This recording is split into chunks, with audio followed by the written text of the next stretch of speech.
సంతోషంగా ఉన్నారని నేను అనుకుంటున్నాను. వాతావరణంలో మార్పులు వచ్చినప్పటికీ అందరూ చాలా మీరు మటుకు వేడిగా లేకుండా చల్లగా నవ్వుతూ కనిపిస్తున్నందుకు దేవునికి వందనాలు. చాలా వేడిగా ఉంది కదా నిన్న ఈవేళ. కారం ఆడించుకోవడానికి చూసుకుంటున్నాను. నేను మిరపకాయలు కొనుక్కోవచ్చు, ఎండ వస్తుందా వెయిట్ చేస్తున్న ప్రభా 3 రోజులు ఎండ ఇవ్వండి ప్రభా అని అడుగుతున్నాను దేవుణ్ణి. అయితే కారం ఎండ వచ్చేసరికి నాకు ఒంట్లో బాగోక నేను కొనుక్కోవడానికి వెళ్ళలేకపోయాను. పోనీ ఏదైనా దేవునికి మహిమ అనుకున్నాను మనసులో. దేవునికి వందనాలు. ఈ దినాన్ని నేను వస్తానో రానా అనే ఆలోచనలో ఉన్నాను. ఎందుకంటే నాకు కూడా కొంచెం ఒంట్లో బాగోకపోవడం బట్టి. కానీ దేవునికి మహిమ. ఈరోజు వెళ్తావా అని ఇంట్లో వాళ్ళు అడిగినప్పుడు నేను అన్నాను సాయంత్రం కదా అప్పటికి బాగైపోతానులేండి అని ఇంట్లో చెప్పి దేవా నువ్వే సహాయం చేయాలి అని దేవుణ్ణి అడిగితే దేవుడు నిజంగా స్వస్థ ఇచ్చారు. తీసుకొని ఇక్కడికి వచ్చిన్నారు. దేవునికే మహిమ. ఆయన మహిమార్థమే చెప్తున్నాను ఈ మాటలు, ఇంకెవరి కోసము కాదు. పాటల పుస్తకం నుంచి 361 పాట పాడుదాం. Song number 361.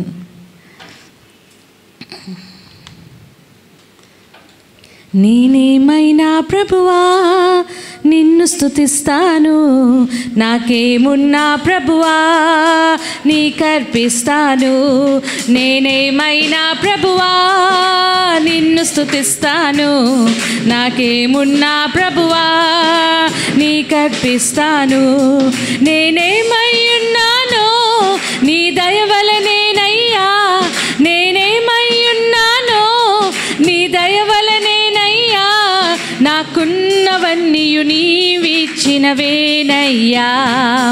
నాకున్నవన్నీయు నీవిచ్చినవేనయ్యా. నేనేమైనా ప్రభువా నిన్ను స్తుతిస్తాను, నాకేమున్నా ప్రభువా నీకర్పిస్తాను. నేనేమైనా ప్రభువా నిన్ను స్తుతిస్తాను, నీకర్పిస్తాను. లేక లేక వృద్ధాప్యమందు ఏకైక కుమారుని ఇచ్చింది నీవే. లేక లేక వృద్ధాప్యమందు ఏకైక కుమారుని ఇచ్చింది నీవే. ఇచ్చిన నీవే బలి కోరగా, ఇచ్చిన నీవే బలి కోరగా, తెచ్చి నీకు అర్పించిన అబ్రహాములా నేనేమైనా ప్రభువా. అందరం కలిసి పాడదామా? బిగ్గరగా పాడదాము. నీకర్పిస్తాను, నేనేమైనా ప్రభువా. హల్లెలూయా. నీకర్పిస్తాను. సర్వము పోయిన శరీరము కుల్లిన నాను వారే వెలివేసిన, సర్వము పోయిన శరీరము కుల్లిన నాను వారే వెలివేసిన, ఆప్తులంతా శత్రువులైనా, ఆప్తులంతా శత్రువులైనా అంతము వరకు సాహించిన ఆయోబులా నేనేమైనా ప్రభువా నిన్ను స్తుతిస్తాను, నాకేమున్నా ప్రభువా నీకర్పిస్తాను. నేనేమైనా ప్రభువా, నాకేమున్నా ప్రభువా నీకర్పిస్తాను. నా మటుకైతే బ్రతుకుట క్రీస్తే, నాకెంతో మేలు. నా మటుకైతే బ్రతుకుట క్రీస్తే, చావైతే అది నాకెంతో మేలు. ఇదిగో నేను ఉన్నానయ్యా, ఇదిగో నేను ఉన్నానయ్యా, దయతో నన్ను గైకొనుమయ్యా. నా యేసు యేసయ్యా నేనేమైనా ప్రభువా. హల్లెలూయా. బిగ్గరగా స్తుతిద్దామా, బిగ్గరగా పాడదామా. హల్లెలూయా. మరొకసారి నేనేమైనా ప్రభువా నిన్ను స్తుతిస్తాను, నాకేమున్నా ప్రభువా నీకర్పిస్తాను. నేనేమై ఉన్నానో నీ దయ వలనేనయ్యా, నేనేమై ఉన్నానో నీ దయ వలనేనయ్యా. నాకున్నవన్నీ నీవిచ్చినవేనయ్యా, నాకున్నవన్నీ నీవిచ్చినవేనయ్యా. నేనేమైనా ప్రభువా నిన్ను స్తుతిస్తాను, నాకేమున్నా ప్రభువా నీకర్పిస్తాను. నేనేమైనా ప్రభువా నిన్ను స్తుతిస్తాను, నీకర్పిస్తాను. హల్లెలూయా, హల్లెలూయా. మరొక్క పాట, సాంగ్ నెంబర్ 125, 125వ పాట.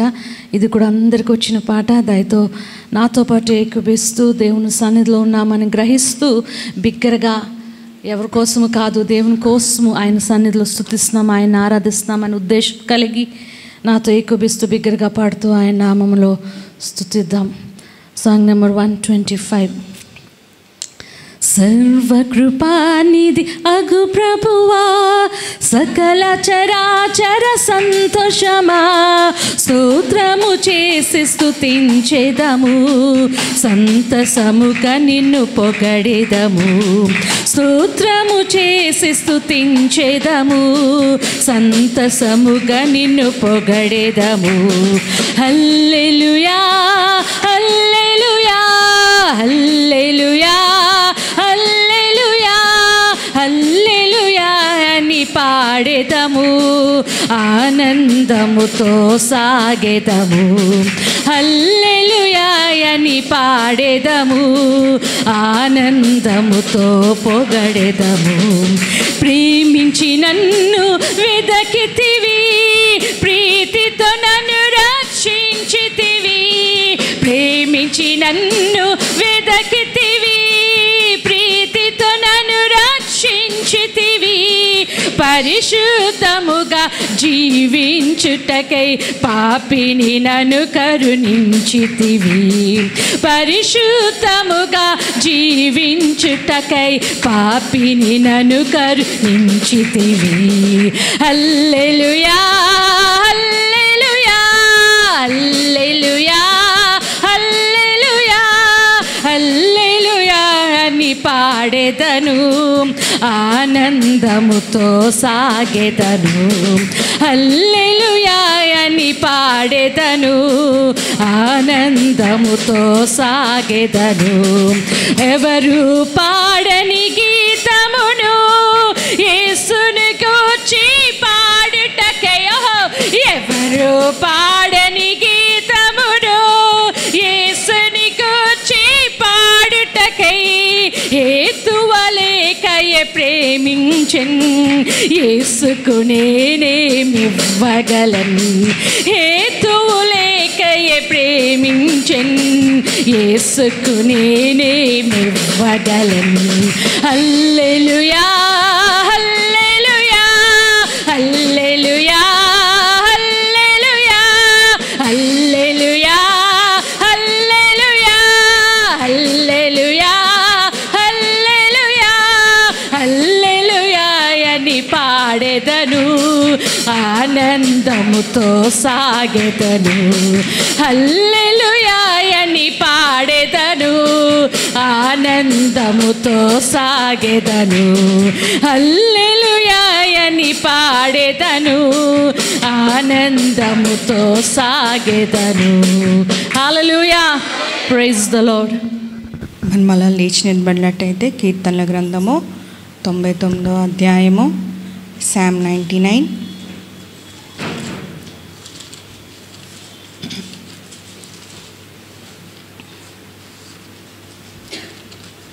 ఒకటి నుంచి 9 వచనములు చదువుకుందాము. సామ్ 99, కీర్తనలు 99వ అధ్యాయము 1 నుంచి 9 వచనములు అందరం కలిసి చదువుకుందాము. యెహోవా రాజ్యం చేయుచున్నాడు, జనములు వణుకును. ఆయన కెరూబుల మీద ఆసీనుడై ఉన్నాడు. భూమి కదులును. సియోనులో యెహోవా మహోన్నతుడు. జనముల అన్నిటిపైన ఆయన హెచ్చి ఉన్నాడు. భయంకరమైన నీ గొప్ప నామం వారి స్తుతించెదరు. యెహోవా పరిశుద్ధుడు. యథార్థతను బట్టి నీవు న్యాయం ప్రేమించి రాజును స్థిరపరిచి ఉన్నావు. యాకోబు సంతతి మధ్య నీవు నీతి న్యాయములను జరిగించి ఉన్నావు. మన దేవుడైన యెహోవాను గణపరచుడి. ఆయన పాదపీఠం ఎదుట సాగిలపడుడి. ఆయన పరిశుద్ధుడు. ఆయన యాజకులలో మోషే అహరోనులుండిరి. ఆయన నామమును బట్టి ప్రార్థన చేయువారిలో సమూయేలు ఉండెను. వారు యెహోవాకు మొర్రపెట్టగా ఆయన వారికి ఉత్తరం ఇచ్చెను. మేఘస్తంభంలో నుండి ఆయన వారితో మాట్లాడెను. వారు ఆయన శాసనములను అనుసరించిరి. ఆయన తమకిచ్చిన కట్టడను వారు అనుసరించిరి. యెహోవా మా దేవా, నీవు వారికి ఉత్తరం ఇచ్చితివి. వారి క్రియలను బట్టి ప్రతీకారం చేయుచునే వారి విషయంలో నీవు పాపం పరిహరించు దేవుడు వైతివి. మన దేవుడైన యెహోవా పరిశుద్ధుడు. మన దేవుడైన యెహోవాను గణపరచుడి. ఆయన పరిశుద్ధ పర్వతం ఎదుట సాగిలపడు. దేవుడి కొద్ది మాటలు దీవించును గాక. డెబోరా సిస్టర్ ముందుకు వచ్చినట్లయితే మన పరిశుద్ధుడైన దేవుణ్ణి ఆత్మతో సత్యంతో ఆరాధిద్దాము. హల్లెలూయా. నేను మాటికి హల్లెలూయా చెప్తూ ఉంటాను కదా, ఏమనుకోకండి, అలా చెప్తూ ఉండండి. నా కోసం కాదు. హల్లెలూయా అంటే దేవుని స్తుతించడం అని అర్థం. తెలిసినవని మర్మాలు ఏం కాదు కదా, అసలు నాకే తెలీదు, ఏదో చెప్పేస్తుంటాను ఇక్కడ నిలబడి కదా. ప్రార్థన చేసుకొని వస్తాను, ప్రభువా సహాయం చేయండి, జ్ఞానులు ఎదుట మాట్లాడడానికి నన్ను కొంచెం ధైర్యపరచండి ప్రభువా, నేర్పించండి ప్రభువా అనుకుని వెళ్తూ ఉంటాను, వస్తూ ఉంటాను మీ దగ్గరికి. దేవుడు అలాగా ఆ దినానికి అలాగే ఏ దినం ఆ భోజనం అన్నట్టు, ఏ రోజు ఆహారం ఆ రోజు అనుదిన ఆహారం అన్నట్లు ప్రతి లక్షవారం ఏదో అలాగ ఇచ్చి అలా పంపించేస్తున్నాడు మీ దగ్గరికి. దేవుడు గొప్ప దేవుడు కదా ఆయన. మనుషులు ప్రేమించినట్లు దేవుడు ప్రేమించడు. మనుషులు ప్రేమించినట్టు దేవుడు ప్రేమించడు, అది అందరికీ తెలిసిన సత్యమే. కానీ మనుషులు ప్రేమించినట్టు మనం కూడా దేవుని ప్రేమించకుండా దేవుని కలిగి ఉండి దేవుని ప్రేమతో మనం దేవుణ్ణి ప్రేమించామనుకోండి, అర్థమైంది అనుకుంటాను. మరమం చెప్పనుకుంటేనే మరమం చెప్పామన్నట్టుంది ఇక్కడ కదా. మనుషులు ప్రేమించినట్టు దేవుడు ప్రేమించడం మనల్ని, మనం కూడా దేవుణ్ణి మనుషులు ప్రేమించినట్లు ప్రేమించకుండా దేవుడు ప్రేమించినట్టే మనం దేవుణ్ణి ప్రేమించాలి. అర్థమైంది కదా. దేవుని కలిగి ఉండడం క్రీస్తుని కలిగి ఉంటే అప్పుడు శత్రువులను ప్రేమిస్తాం, శత్రువుల కొరకు ప్రార్థన చేస్తాం. మనకి ఉన్నప్పుడు కాదు, మన దగ్గర ఉన్నప్పుడు కాదు, మన దగ్గర లేనప్పుడు వాళ్ళకి ఇవ్వగలం. నాకు తెలిసిన ఒక సహోదరి ఉంది. అప్పుడు నీరుకి కొంచెం కొలేలు వీధిలో వస్తే పట్టుకుండేవారు చాలామంది. ఇప్పుడు ఇంట్లో అందరికీ వచ్చాయి కదా. అప్పుడు వీధిలో వస్తే నాకు అనుభవం ఉంది. కిందికి వెళ్ళి నీరు మోసి పైకి పట్టుకొని వెళ్ళేదాన్ని. నేను ఎప్సక్క కింద నుంచి నీరు పట్టుకొని పైకి మోసుకుని వెళ్ళాను. త్రాగడానికి నీళ్ళు మోసుకుని వెళ్ళేవాళ్ళం. అనుభవం గుండా వచ్చాను కనుక కొంచెం ఎక్స్పీరియన్స్తో చెప్తున్నాను. అవి మోయకుండా చెప్పట్లేదు, మోసే చెప్తున్నాను. బిందులతో నీళ్ళకి పైకి మోసే చెప్తున్నాను. అలాంటి అనుభవం నుంచి వచ్చిన దాన్ని నేను కనుక నీరు అయిపోయి కొలైలు రాకపోతే నీరు ఉండేవి కాదు త్రాగడానికి. అప్పుడు పక్కింటి వాళ్ళు వచ్చి కొంచెం మంచినీళ్ళు ఇస్తారంటే, లేదు మా దగ్గర బిందు నీళ్ళే ఉన్నాయి, అవి మాకే సరిపో, ఇంకా మీకేటి ఇస్తాం అని పంపించేసేవారు.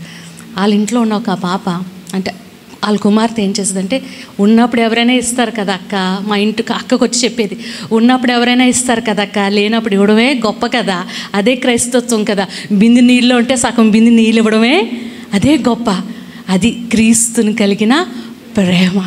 అలాంటి మనసు కలిగి ఉన్నప్పుడు అది క్రీస్తు మనసుతో ప్రేమించినట్లు అవుతుంది.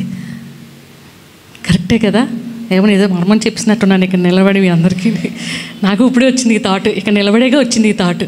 నేను ఇంట్లో ప్రిపేర్ అయ్యి రాలేదు, ఇప్పుడే వచ్చింది, లైవ్ ఫ్రమ్ అబోవ్ ఇప్పుడే వచ్చింది. నేను వచ్చేటప్పుడు ప్రభా వర్షిప్ ముందు పాటలు వెళ్ళకముందు ఏమైనా 2 మాటలు చెప్పడానికి నా హృదయాన్ని నింపండి.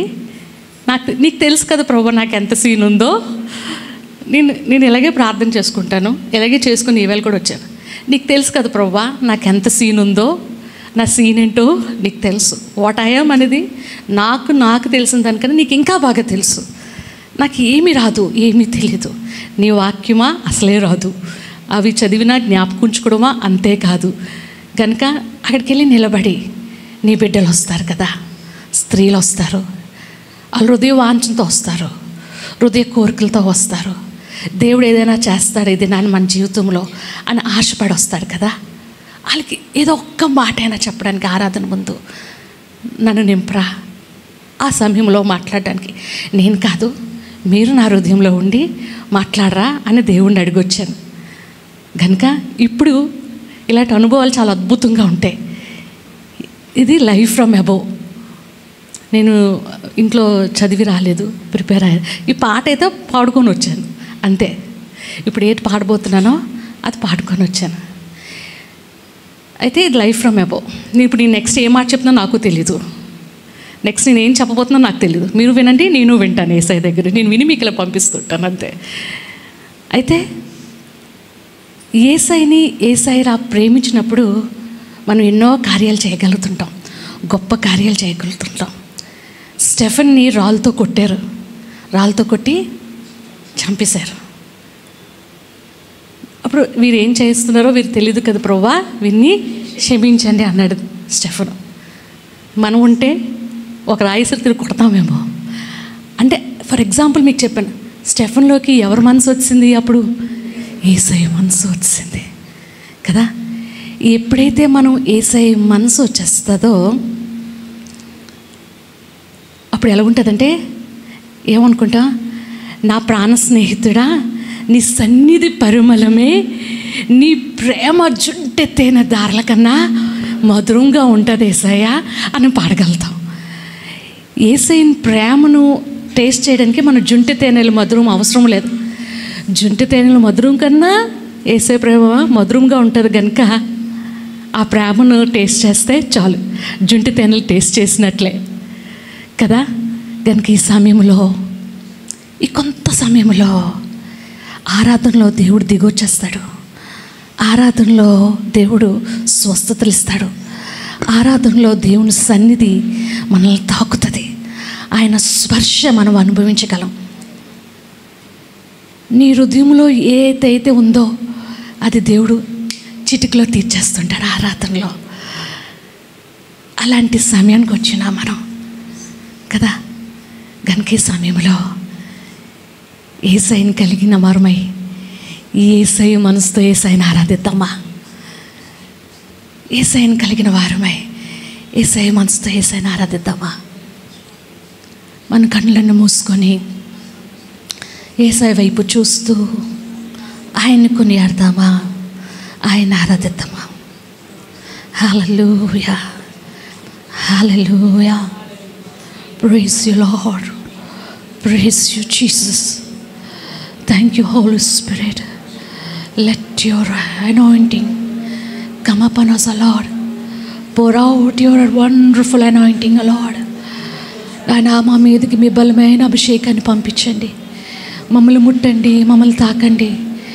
నీ సన్నిధి అనుభవించటకు మాకు సహాయం చేయండి, నీ ప్రసన్నత అనుభవించటకు మాకు సహాయం చేయండి. మా హృదయ వాంఛలని ఇది నన్ను తీరాయని చెప్పుటకు మాకు సహాయం చేయండి. హల్లెలూయా, హల్లెలూయా. నా ప్రాణ స్నేహితుడా నీ సన్నిధి పరిమళమే జుంటె తేనె కన్నా నీ ప్రేమ మధురమయ్యా. నా ప్రాణ స్నేహితుడా నీ సన్నిధి పరిమళమే జుంటె తేనె కన్నా నీ ప్రేమ మధురమయ్యా. తండ్రి దేవా నానందమా నీ ఒడిలో నాకు సుఖము. తండ్రి దేవా నానందమా నీ ఒడిలో నాకు సుఖము. తండ్రి దేవా, తండ్రి దేవా. అందరం కలిసి పడదామా. నాకు చాలు. తండ్రి దేవా తండ్రి దేవా నా సర్వం నీవయ్యా, నీవుంటే నాకు చాలు. నీ ప్రేమ వర్ణించుట నా వల్ల కాదయ్యా, నీ కార్యము వివరించుట నా బ్రతుకు చాలదయ్యా. నీ ప్రేమ వర్ణించుట నా వల్ల కాదయ్యా, నీ కార్యము వివరించుట నా బ్రతుకు చాలదయ్యా. తండ్రి దేవా ఆనందమా నీ ఒడిలో నాకు సుఖము. తండ్రి దేవా ఆనందమా నీ ఒడిలో నాకు సుఖము. తండ్రి దేవా తండ్రి దేవా నా సర్వం నీవయ్యా, నీవుంటే నాకు చాలు. అందరం కలిసి పాడతాం అభికరిగా. తండ్రి దేవా తండ్రి దేవా నా సర్వం నీవయ్యా, నీవుంటే నాకు చాలు. నా ప్రియుడా నా ప్రాణమా నిన్నారాధించెదను, నా జీవమా నా స్నేహమా నిన్నారాధించెదను. నా ప్రియుడా నా ప్రాణమా నిన్నారాధించెదను, నా జీవమా నా స్నేహమా నిన్నారాధించెదను. నా ప్రియుడా నా ప్రాణమా నిన్నారాధించెదను, నా జీవమా నా స్నేహమా మరొకసారి చెప్తామా. నా ప్రియుడా నా ప్రాణమా నిన్నారాధించెదను, నా జీవమా నా స్నేహమా నిన్నారాధించెదను. నా ప్రియుడా నా ప్రాణమా నిన్నారాధించెదను, నా జీవమా నా స్నేహమా నిన్నారాధించెదను. తండ్రి దేవా ఆనందమా నీ ఒడిలో నాకు సుఖము.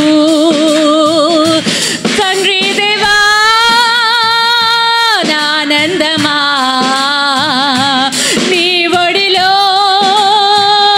నాకు సుఖము. తండ్రి దేవా ఆనందమా నీ ఒడిలో నాకు సుఖము. హల్లెలూయా హల్లెలూయా. ప్రియ సహోదరి, నీ ఒడిలో నాకు సుఖము అని రాసినాడు ఈ భక్తుడు.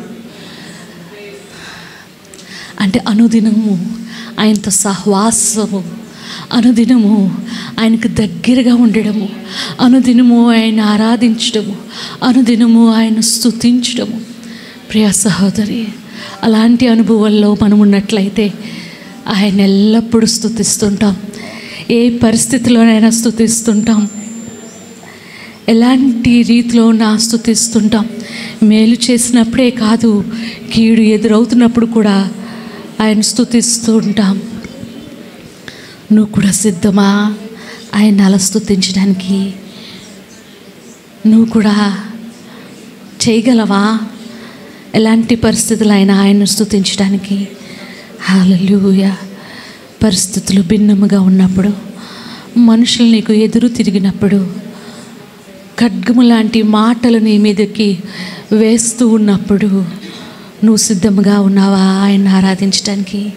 ప్రభువా, ఆ మాటలు బట్టి, ఆ పరిస్థితులను బట్టి, మనుషులను బట్టి మీ కొందనాలని మనం చెప్పగలుగుతున్నామా? హల్లెలూయా హల్లెలూయా. ఆయన గొప్ప దేవుడు, ఆయన సర్వశక్తిమంతుడు, ఆయన మహిమకు పాత్రుడు, ఆయన హల్లెలూయా మహోన్నతుడు, ఆయన అద్భుతాలు చేయు దేవుడు ఆయన. ఆయన వంటి వారు ఎవరున్నారు ఈ లోకములో? ఈ లోకములనే కన్నా ఆయన వంటి వారు మన జీవితంలో ఎవరున్నారు?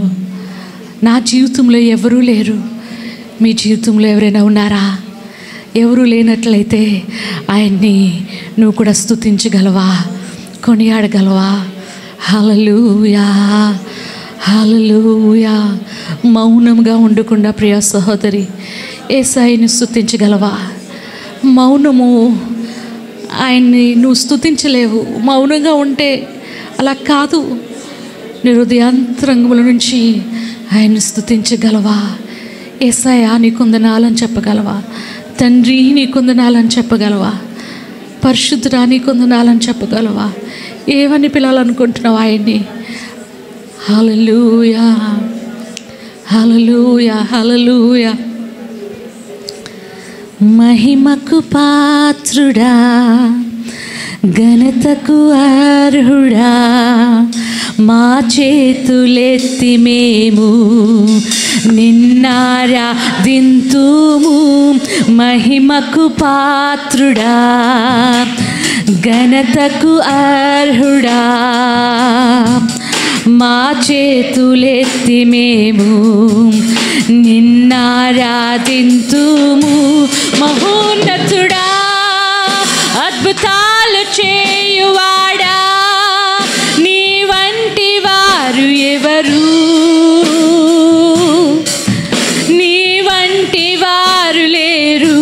మహోన్నతుడా, అద్భుతాలు చేయువాడా, నీ వంటి వారు ఎవరు? నీ వంటి వారు లేరు. మహోన్నతుడా, స్తుతులకు పాత్రుడా, స్తుతి చెల్లించెదం. నీ నామమెంతో గొప్పది, మేమారాధింతుము. స్తుతులకు పాత్రుడా, స్తుతి చెల్లించెదం. నీ నామమెంతో గొప్పది, నిన్నారాధింతుము. మహోన్నతుడా, అద్భుతాలు చేయువాడా, నీ వంటి వారు ఎవరు? నీ వంటి వారు లేరు. మహోన్నతుడా, అద్భుతాలు చేయువాడా, నీ వంటి వారు ఎవరు? నీ వంటి వారు లేరు. మహోన్నతుడా, అద్వితీయ దేవుడా, ఆది సంభూతుడా, మా కరములు జోడించి నిన్ను మహిమ పరచేదం. అద్వితీయ దేవుడా, ఆది సంభూతుడా, మా కరములను జోడించి నిన్ను మహిమ పరచేదం. మహోన్నతుడా, అద్భుతాలు చేయువాడా, నీ వంటి వారు ఎవరు? నీ వంటి వారు లేరు. మహోన్నతుడా, అద్భుతాలు చేయువాడా, నీ వంటి వారు ఎవరు? నీ వంటి వారు లేరు. మహోన్నతుడా, అద్భుతాలు చేయువాడా, నీ వంటి వారు ఎవరు? నీ వంటి వారు లేరు. మహోన్నతుడా. ప్రియ సహోదరి, యేసయ్య ఈ దినాన్ని మన జీవితంలో ఒక అద్భుతం చేయడానికి ఇష్టపడుతున్నాడు. మన బ్రతుకుల్లో ఒక అద్భుతం చేయడానికి ఇష్టపడుతున్నాడు. ఏ విషయంలో అయితే మనం బాగా కృంగి ఉన్నామో, ఏ విషయంలో అయితే ఎన్నాళ్ళ నుంచో కనిపెడుతున్నామో, ఏ విషయంలో అయితే మనం వేచి ఉన్నామో దేవుడు మన జీవితంలో ఒక కార్యం చేయడానికి ఇష్టపడుతున్నారు. నీ భర్తే అవ్వచ్చు, నీ బిడ్డలే అవ్వచ్చు, నీ ఆరోగ్యమే అవ్వచ్చు, నీ ఆర్థిక సమస్యలే అవ్వచ్చు, ఏమైనా అవ్వచ్చు, నీ కుటుంబంలోనే అవ్వచ్చు, నీ బంధువుల కుటుంబంలోనే అవ్వచ్చు, నీ తల్లిదండ్రుల కుటుంబంలోనే అవ్వచ్చు, మీ అత్త మామగారుల కుటుంబంలోనే అవ్వచ్చు. నువ్వు దేనికోసమైతే ఈ దినం వచ్చినావో, ఏ విషయంలో అయితే నువ్వు ఎక్కువ ఆలోచిస్తున్నావో ఆ విషయంలో దేవుడు ఒక అద్భుతం చేయడానికి ఇష్టపడుతున్నాడు. ఆ విషయంలో దేవుడు ఒక ఆశ్చర్య కార్యం చేయడానికి ఇష్టపడుతున్నాడు. నువ్వు ఊహించని రీతిలో, నీకు ఊహలకందని దేవుడు అద్భుతం చేయడానికి ఇష్టపడుతున్నాడు. మనల్ని మనం ఆయన సన్నిధిలో పెట్టుకుందామా? మనల్ని మనము సిద్ధపరచుకుందామా? నువ్వేమై ఉన్నావో నీకు తెలుసు, దేవునికి తెలుసు. నేనేమైనా నాకు తెలుసు, నా దేవునికి తెలుసు. నీ గురించి నాకు తెలీదు, నా గురించి నీకు తెలీదు. కానీ నీ గురించి నీకు తెలిసిన దానికన్నా యేసయ్యకి బాగా తెలుసు. యేసయ్యకు ఎక్కువ తెలుసు. నేను ఎంతే, నా జీవితం ఎంతే, నా భర్త జీవితం ఎంతే, నా బిడ్డల జీవితం ఎంతే, నా కుటుంబం ఎంతే, నా ఆర్థిక సమస్యలు ఎంతే, నా ఉద్యోగంలో ఇంకెంతే అని నువ్వు అనుకుంటున్నావు కదా ఇప్పుడు. కానీ దేవుడు మాట్లాడుతున్నాడు,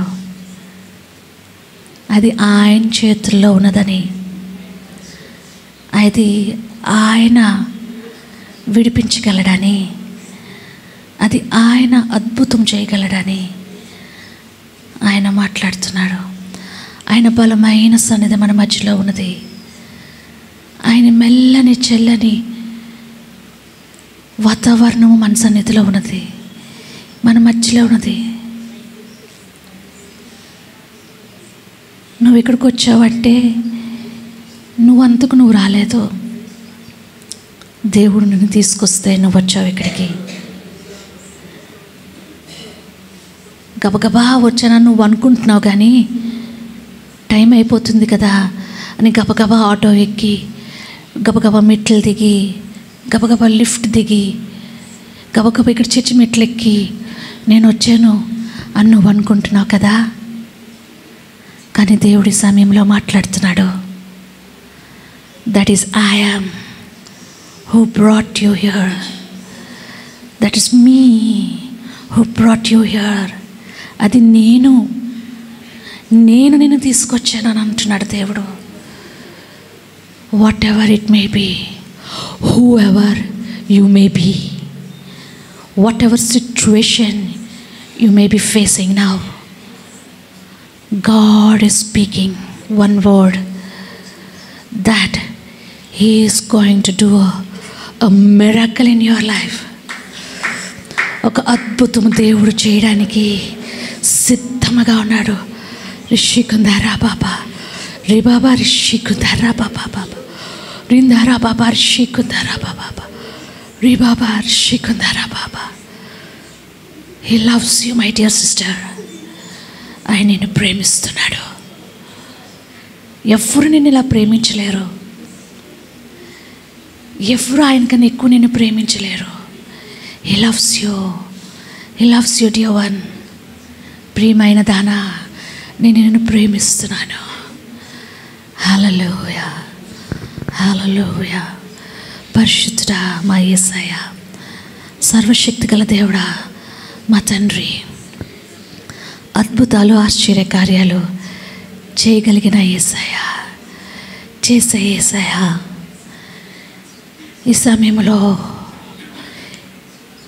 ఇది మీ సమయము, మీ కార్యం జరిగించండి. మా జీవితంలో మీలాంటి వారు ఎవరూ లేరు నాయనా. మీరే నాయనా ఏదైనా చేయగలరు, ఏమైనా చేయగలరు. మేము మీ వైపే మా దృష్టి ఉంచాం, మీ తట్టే మా కరములు చాపి ఉన్నాం. మీరే దయచేయండి, కనికరించండి, మీరు దీవించండి. వచ్చిన ప్రతి సహోదరుని మీరు బాగు చేయండి. మీరే మహిమకంత ప్రభావాలు పొందమని నజరేయుడగు యేసుక్రీస్తు నామములో అడిగి వేడుకొంచున్నాను తండ్రి. ఆమేన్, ఆమేన్. దయచేసి కూర్చుందాం. సర్వోన్నతుడ, సర్వశక్తి గల దేవా, నీ ఘనమైన నామానికి వందనములు, స్తోత్రం ప్రభువా. నాయన ఈ దినము నాయన కొంచెం సమయం నాయన నీ వాక్యం ధ్యానిస్తుండగా ప్రభువా, మాట్లాడే దేవుడిపై ఉన్నావు ప్రభువా. మీరు కలుగజేసుకుంటే కానీ, మీరు మాట్లాడితే కానీ, మీరు ఏదైనా చేస్తేనే కానీ ప్రభువా ఈ దినం మేము బ్రతుకుతామయ్యా.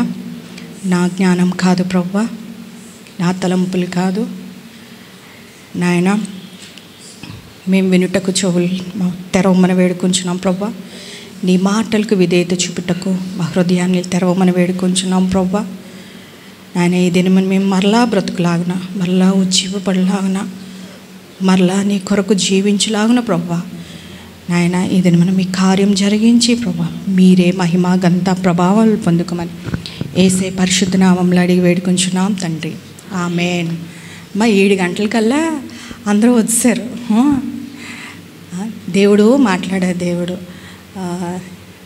కదా. దేవుడు వాక్యం ద్వారానే కాదు, పాటల్లోని, ఆరాధనలోని మాట్లాడే దేవుడు. త్వరగా వచ్చినట్లయితే ఆ దీవెనను కూడా మీరు కోల్పోకూడదని నా ఆశ. ప్రయత్నం చేయండి. స్త్రీలు ఇంట్లో పనులన్నీ విడిచిపెట్టి, కొంతమంది ఆఫీస్ నుంచి వస్తున్నారు, కొంతమంది అనారోగ్యంతో ఉండి మోకాళ్ళ నొప్పులతో ఎక్కుతున్నారు. నాకు తెలుసు, నేను మరిచి చెప్పట్లేదు, కానీ దూరం నుంచి వస్తున్న వారు కూడా ఉన్నారు. ఏం దీవెన కోల్పోకూడదని ఆశతో ఒక మాట, త్వరగా రావడానికి ప్రయత్నం చేద్దాం, దేవుని చిత్తం. దాని తర్వాత 2 సమూయేలు 21వ అధ్యాయము. మరి కోపం పెట్టుకోకండి, రాణి ఇలా మాట్లాడుతుందని. కిందటిసారి మనం ఏంటి సారాంశం, ఏం మాట్లాడాడు దేవుడు? వేణు కాకుండా ఇంకెవరన్నా అమ్మ ఏ విషయంలో దేవుడు మనల్ని హెచ్చరించాడు, లేదంటే మాట్లాడున్నారు, అట్లాగా వెళ్ళిపోవడం కాదు. ఏమైనా గుర్తుందా? మీరు కూడా కాదు, ఉండండి. ఇంకెవరన్నా చెప్తారు? చెప్పండి. మా దేవుని కోపాని కోసం అంత కోపంగా చూసి చెప్తున్నారు. అవునమ్మా, మాట్లాడింది అదేనే. దేవుని ఉగ్రత కొరకు, దేవుని కోపం కొరకు దేవుడు మాట్లాడాడు. ఆ కిందటి వారం దేని కొరకు దేవుడు మాట్లాడాడు? అమ్మ వేణు సిస్టర్ మాట్లాడకండి అమ్మ, వచ్చిన వారు చెప్పండి, పర్వాలేదు. అమ్మా ఇదేమన్నా క్లాసా? మనం ఏదో మాట్లాడుకుంటున్నాం అంతే. దేని కొరకు మాట్లాడాడు దేవుడు? సమయం కొరకు, అంతేనమ్మా. గుర్తుందా? పోనీ ఇప్పుడు గుర్తొచ్చిందా? మర్చిపోతాం, సహజమే. గుర్తొచ్చిందా? ఓకే. 2 సమూయేలు గ్రంథము. నేను అట్లా వ్యాంగా రమ్మన్నారని మీరు అట్లా డైవర్ట్ అవుతారని ఒక విషయం మళ్ళీ వెనక్కి తీసుకెళ్ళి తెద్దామని అనుకున్నాను. 21వ అధ్యాయము. సమయం అసలు అయిపోయింది, త్వరగా చెప్పాలని. అసలు 21వ అధ్యాయము, పేజ్ నెంబర్ 272, 6వ మాట నుంచి నేను చదువుతాను. యెహోవా ఏర్పరచుకున్న సౌలు గిబియా పట్టణంలో యెహోవా సన్నిధిని మేము వారిని ఉరితీసేదమని రాజుతో మనవి చేయగా, రాజు నేను వారిని అప్పగించదనెను.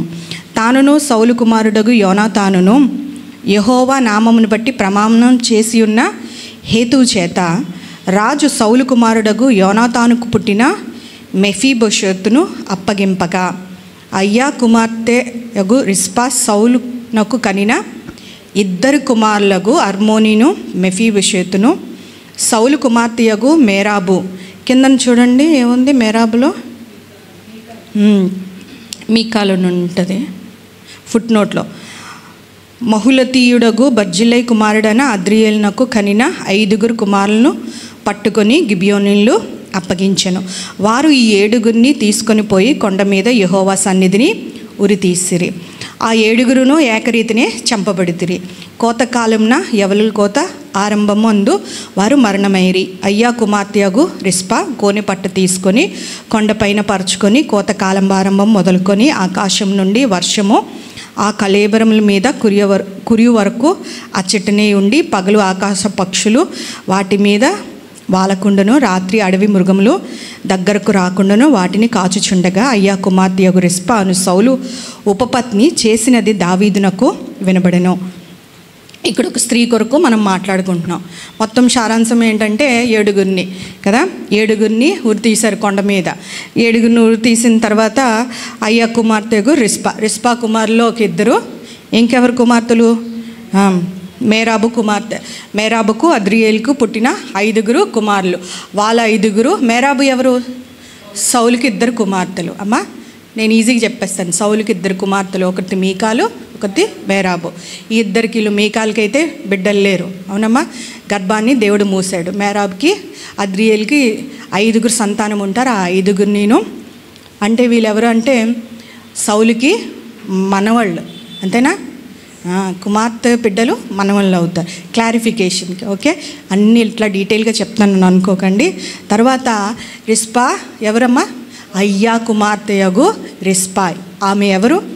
ఆమె సౌలు ఉపపత్ని. ఆమెకి 2 కుమారులు ఉంటే ఆ 2 కుమారులు కలిపి 7 కావాలి ఉరి తీయడానికి. 7 కావాలంటే వారు అన్నం తీసి ఉరి తీశారు. ఇప్పుడు ఈ రిస్పా ఏం చేస్తుందంట, ఆ కొండ మీద ఒక 3-6 నెలలు అనుకోవచ్చు. చూడండి అక్కడ టైం ఉంటుంది కదా, యవల కాలము, కోతకాలము, యవల కోత ఆరంభమందు మరణమైరి. అంటే కోతకాలము అది స్టార్ట్ అయింది వర్షం పడినంత వరకు రమారమి. అక్కడ 3 నుంచి 6 నెలల వరకు ఏమైందంటే ఆ కొండ మీదే ఈ రిస్పా అనే స్త్రీ ఉండి పగటిపూట ఆకాశ పక్షులు ఆ శవములు దేని కొరకంట కాపలా కాస్తుంది తల్లి? శవములు పగటిపూట ఆకాశ పక్షులు రాబందులు తినకుండా, రాత్రిపూట ఎవరు? అడవి మృగములు తినకుండా ఈ తల్లి కాపలా కాస్తుందన్నమాట. అసలు ఎందుకు వీరిని అప్పచెప్పాల్సి వచ్చింది? వీరిని ఎందుకు తీయాల్సి వచ్చింది అంటే 21 నుంచి పైన మనం చూసుకుంటే దానికి రీజన్ ఒకటి ఉంటుంది. ఎందుకు ఈ పనిష్మెంట్ లేదంటే ఎందుకు ఇట్లా చేయవలసి వచ్చిందంటే పైనే 21:1 దావీదు కాలమున 3 సంవత్సరములు విడవకుండా కరువు కలుగా దావీదు యెహోవాతో మనం చేశాను. దావీదు కాలంలో ఏమైందంటే తన రాజ్య పరిపాలన చేస్తున్న టైంలోని విడవకుండా అంటే 3 సంవత్సరములు వరుసగా కరువు వచ్చింది. అంటే పంటలు అంటే వర్షము కురటం లేదు. అప్పుడు దావీదు చేసిన మంచి పని ఏంటంటే దావీదుకి వ్యక్తిగతంగా కుటుంబం కానీ దేశపరంగా ఏ సమస్య వచ్చినప్పటికీ దావీదుకున్న అలవాటు ఏంటంటే దేవుని దగ్గర వెళ్ళి విచారణ చేసేవాడంట. అట్లాగా ఇటు అటు వెళ్ళలేదు, ఎవరిని అడగలేదు, కర్ణపిశాచాల దగ్గరికి వెళ్ళలేదు, సౌల్లాగా వెళ్ళలేదు. కానీ దేవుడి దగ్గర విచారణ చేయగానే దేవుడు ఏం చేశాడంట, దీని కొరకు దేవుడు తెలియజేశాడు. దాని కారణం ఇలాగే సెలవిచ్చాను. సౌలు గిబియోనీలను హతం చేశాను. ఎవరిని హతం చేశాడంట? సౌలు. ఇదంతా మీకు తెలిసే ఉండొచ్చు, ముందుగా చదివి ఉన్న తెలియని వాళ్ళ కొరకు చిన్న సారాంశం అనమాట. గిబియోనీలను హతం చేశాను కనుక అతన్ని బట్టి నరహంతులకు అతని ఇంటి వారిని బట్టి శిక్షగా ఈ కరువు కలిగింది. ఎందుకు వచ్చిందంట ఈ కరువు? సౌలు ఏం చేశాడంటే గిబియోనీల్ని హతం చేశాడంట. హతం చేసినప్పుడు దేవుడు ఏం మాట్లాడుతుందంటే హంతకులకు వారి కుటుంబమును బట్టి ఏమొచ్చిందంట? కరువు కలిగిందంట. చూడండి యెహెజ్కేలు గ్రంథం 14:12 ఎవరైనా తీస్తే చదవండి, త్వరగా తీస్తే ఎవరైనా చదవండి. 14:12 అక్క, గట్టిగా చెప్పండి అక్క.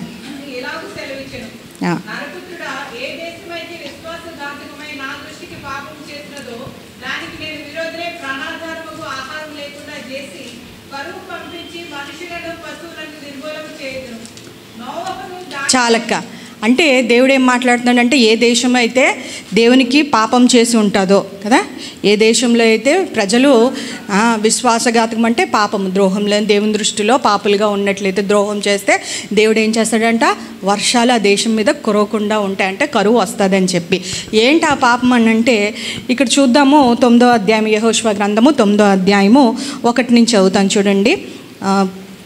యెహోషువ గ్రంథము 9వ అధ్యాయం మొదటి మాట నుంచి. యోర్దాను అవతలనున్న మన్యంలోని లోయలోను లెబనోను నెదుట మహాసముద్రము తీరమంతటా ఉన్న హిత్తీలు, అమోరీలు, కనానీలు, పెరిజ్జీలు, హివ్వీలు, యెబూసీలు అనువారు రాజులందరూ జరిగిన దాన్ని వింటప్పుడు వారు యెహోషువతో ఇశ్రాయేలుతో యుద్ధం చేయుటకు కూడి వచ్చిరి కదా. ఇది యెహోషువ కాలం. మోషే తర్వాత యెహోషువ యుద్ధాలు చేస్తూ తన ప్రజల్ని కనాన్ దేశంలో నడిపిస్తున్నాడు. ఇంకా యోర్దాను యువతల ఈ రాజులందరూ ఇజ్రాయెల్ పక్షాన దేవుడు శత్రువుల్ని ఎలాగ ఒక్కొక్క శత్రువుని జయించుకొని వస్తున్నారో వీళ్ళు విన్నప్పుడు ఏం చేస్తున్నారంట, ఇక్కడ మనం చదువుకునే ఈ రాజులందరూ కూడా కలిసికట్టుగా వెళ్దాము, ఒకరొకరు కాదని చెప్పి అంటే యుద్ధానికి వెళ్దామని అనుకున్నారంట.